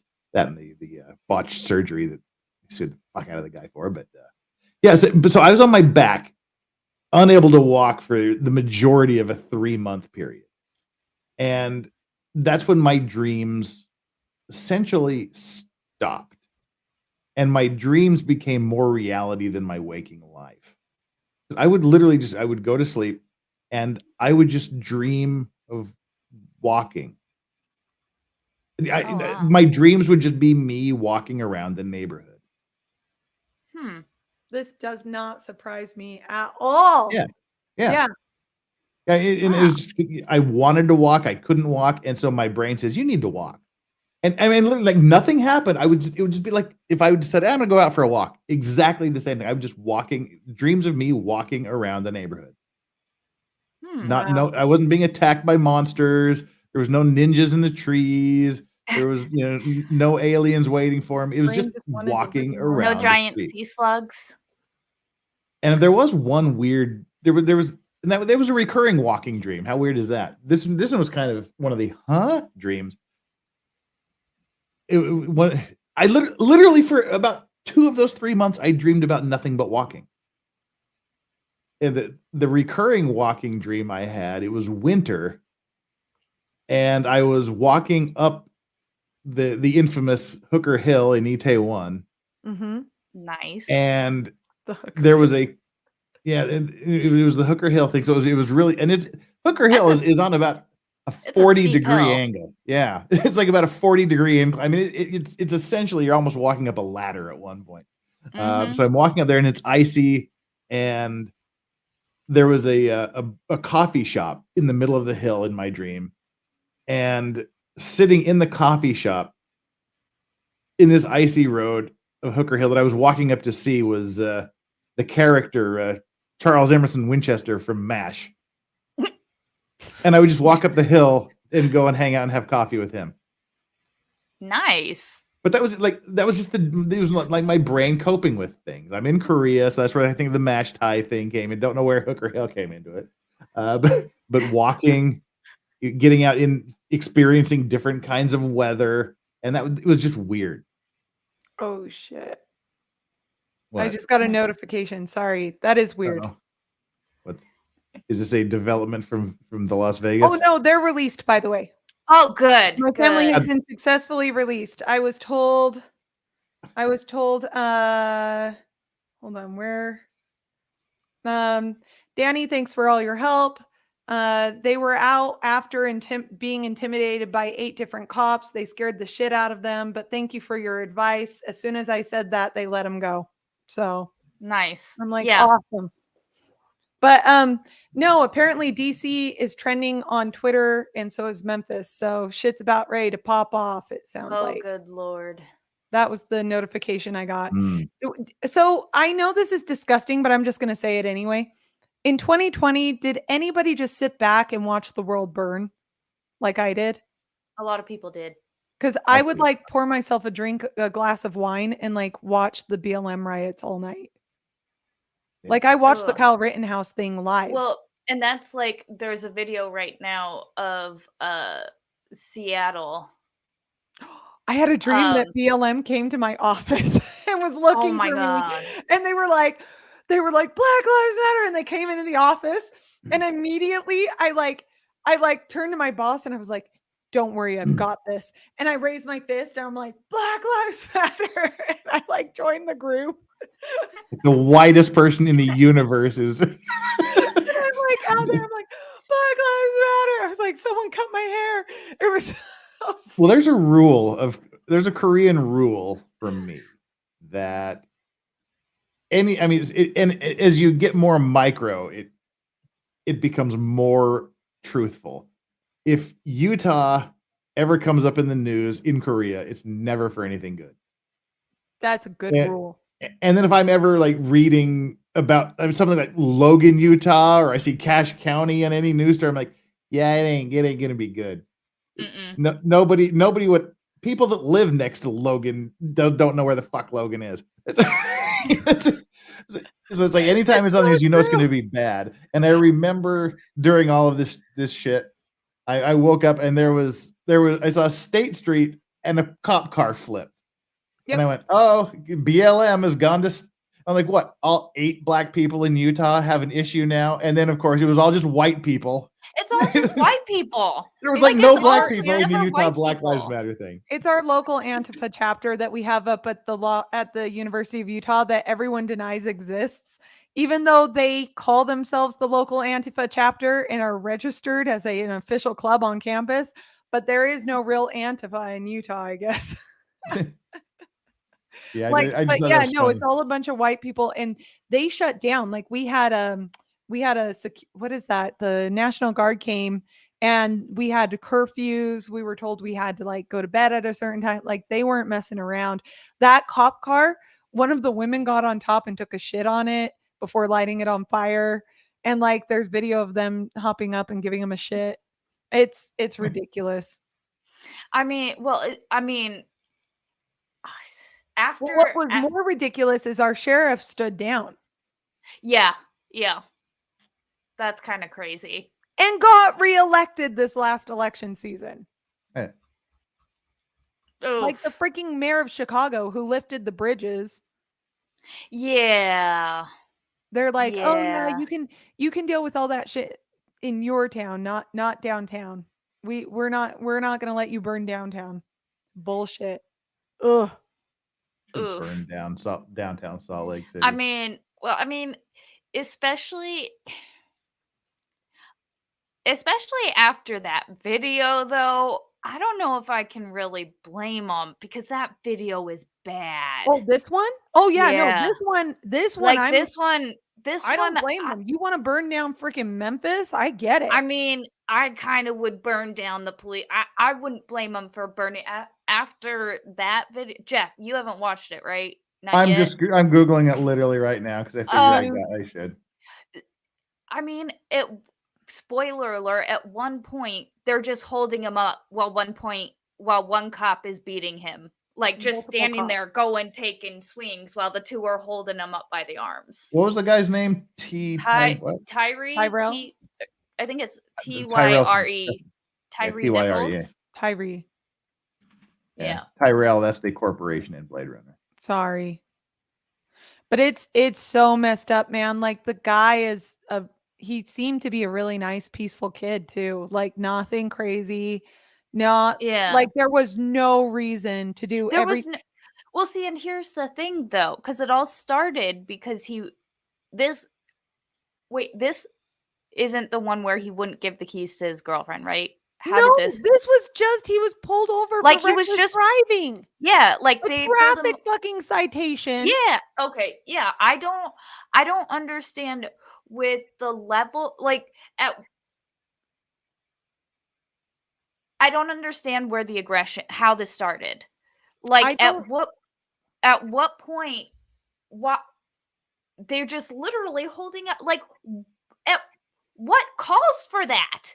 I'll tell you what it was. It's that they had to chase after him. They're all out of shape and they were pissed off that they had to chase him. I have seen out of shape cops, like fat cops, where the alleged perpetrator tries to get away and the cop just pulls out their gun and shoots them instead of chasing them because they can't get up in time. Like this is a serious problem. And Jeff and I reviewed a case of possible police aggression. Or like overuse of force where the guy died here in Salt Lake. And he and I both walked through it step by step, what they did right, what they could have done better, and whether or not we thought their use of force was justified. With the man who was either hallucinating, Jeff, or was you know which one I'm talking about, the one in his underwear. Did you feel like their use of force was justified and appropriate? I thought they did a very, very good job. That's what I thought too. This is the perfect example, Jeff, of everything not to do as a police officer. I mean, basically, they catch I'm up. watching him. They're chasing him now. They're running on foot, chasing him now in the video I'm watching.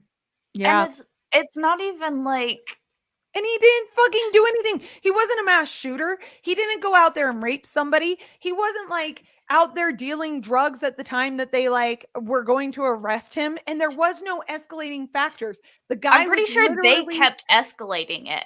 the cops did. Yeah. Yeah, Yeah, the at cops kept every point escalating where the it. cops should have been pulled out, right? Where we watched the Mhm. video in Salt Lake, the cops were sitting there pulling Oh, each we other off and putting okay. in new people and, Yeah. reintroducing new ideas and being like, okay, Mhm. let's take a breath. Are you okay? Yeah, he messed up my leg. Okay, go stand over there. We'll put someone else over here, right? Yeah, I remember that video. That they did very well, and they tried to keep like literally, it was a second. It was a He was second. he He was just stopped breathing, breathing. and then just boom, he was gone. It was so bizarre. Yeah. This one though, they beat the shit out of him. They mace him in the face. They lie about it and they're like, "Oh yeah, like, didn't you see him? Didn't you see him do that? Didn't you see him grab for my gun? Yeah, I think I saw him grab for your gun." Like they're building a case for themselves already. And it's so obvious. It's like Mhm. it's bad. And then they leave him handcuffed, bleeding to death for a good 20 minutes. They're just watching him bleed to death, laughing and joking, just like they did for what was the name of the guy in Texas who called for his mother and they were asphyxiating him and they were laughing at him too. Was it Oh, Pippa? Someone in the chat probably knows. yeah. They kneeled on his back too, and it was just like George Floyd, but no one talked about it because it was a white guy. Mhm. I can't. Oh, And I think that case, Tony Timpa, that was it. I Mhm. think that case never got justice. I think it's despicable and disgusting what the cops did. And I think this case, absolutely despicable, unjustifiable, so messed up.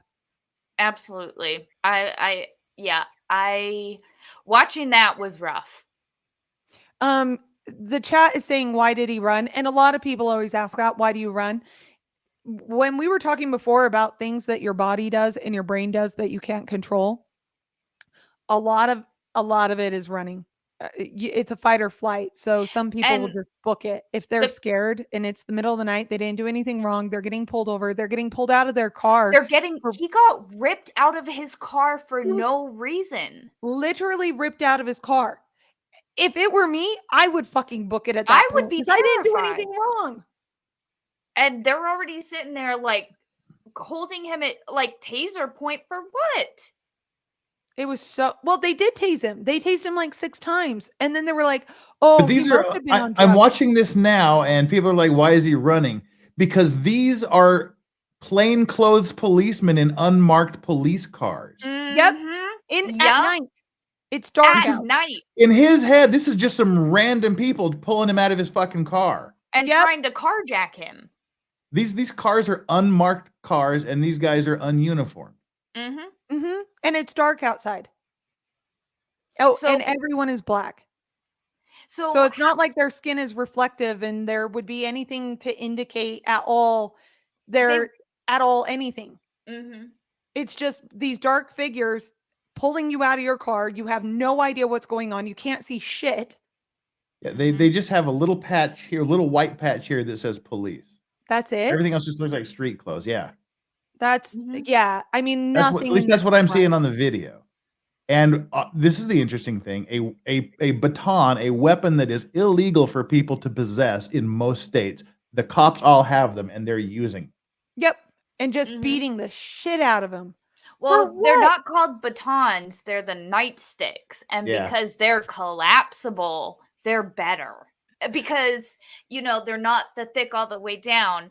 They get thinner, so it's not as bad. But, you have that little knot at the end that you really whip into people. Now Ugh. it does say police on the back of their hoodies. They're all wearing hoodies. Oh, It does say that's police on the comforting. back of the hoodies, but Because no one you're not would looking at the ever. back of the hoodies. Because No no one would one would ever ever wear wear a police hoodie. hoodie. Yeah. Yeah. But you're not when you're getting your ass beat, you're not looking at the back of them. You're looking at their No. front. No, especially when you're like handcuffed and on the ground. You can't look at them.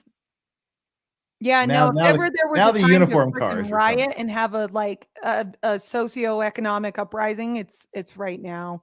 But it should have been that way when freaking Epstein was caught and when we found out that freaking Chase Bank was in on it and funding the whole thing.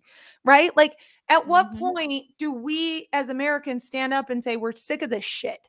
Well, I thought it was going to be the whole kids thing. I thought when everybody started targeting the kids, I thought that was going to be our thing to get everybody together and get everybody fighting, but instead half of them are willing to do it, which is disgusting. So, Xcomer says, I don't get your reasoning, Danny. Why would it be okay for cops to beat anyone anyone anytime for anything? That's not their job. It is their job. I'm sorry. If I'm getting raped and they don't want to freaking shoot the son of a bitch and they just want to beat the shit out of him because he won't get off me and he won't like listen to their commands and he won't stop resisting arrest, I don't give a shit if they beat him so that they can get cuffs on him. yeah, beat the fuck out of them at that point. Yep. Mm-hmm. That's their job. Because if they don't beat him, I'll shoot him. Yep. So Yep. you get to take your pick. Mm-hmm. Mm-hmm. I agree with that. I can tell Well, Jeff's literally, mouth is open. yeah, It is shocking. Yeah, he's seen the bad part now. Yeah. Well, it's just listening to him yell for his mother repeatedly. Yep. Mom, That mom, while they're just macing him, beating the shit out of him with batons, punching him in the face. Yikes. Mhm. But yeah, I see that everything the police do is pain compliance. If you don't listen to them telling you things, literally everything that they're doing when they're arresting you is pain compliance. Mhm. Joint Everything. locks, pressure points. Yep.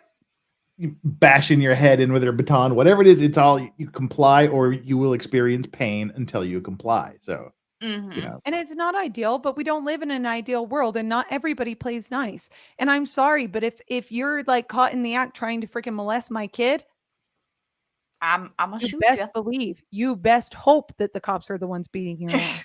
Right? Well, and see, and that's what that's what infuriates me the most about this dumpster boys trial is the whole, well, why didn't you call 911? And he was like, well, I don't remember phone numbers and I don't call. I should not be required to call 911 to defend myself. Yes. I am standing here. I mean, whatever the point may be, but like, this is my thing is, I'm not gonna call the cops. If I'm having an issue personally, unfortunately, the cops are coming, but it's only after the fact. Oh, they're like- coming, but not for me. Yeah, they're coming, but it's gonna be to ask some questions of me and remove a thing out of my living room. Yeah, and probably keep me the night in jail. That's fine. I'll Yeah. take it. I'll take You my know? chances with 12 jurors over one asshole any Well, see, day. and that's my whole thing is I'd rather be judged by a jury of 12 than carried by 6. Yep. I'd rather be judged by a jury of 12 than carried by 6 because at that so point, dreams. dreams. I'm tired. Are you? Almost, it's flux. midnight. Yeah. It's tired. I could. You When can I've actually end got- it. I gotta- It's your I gotta- stream, girl. I got to go too because I got people coming to look at the house here in a couple hours, so I have to make my house look Are like you? someone wants to buy Are it. you selling your house? Oh, it's been on the market for a year. Where are you Oh. going? Where are you Down the street. moving? Oh, Down the street. If I sell this place, but yeah, got people coming in 2 hours. I got 2 hours to make this place look like desirable to buy, Nice. and less like a war zone.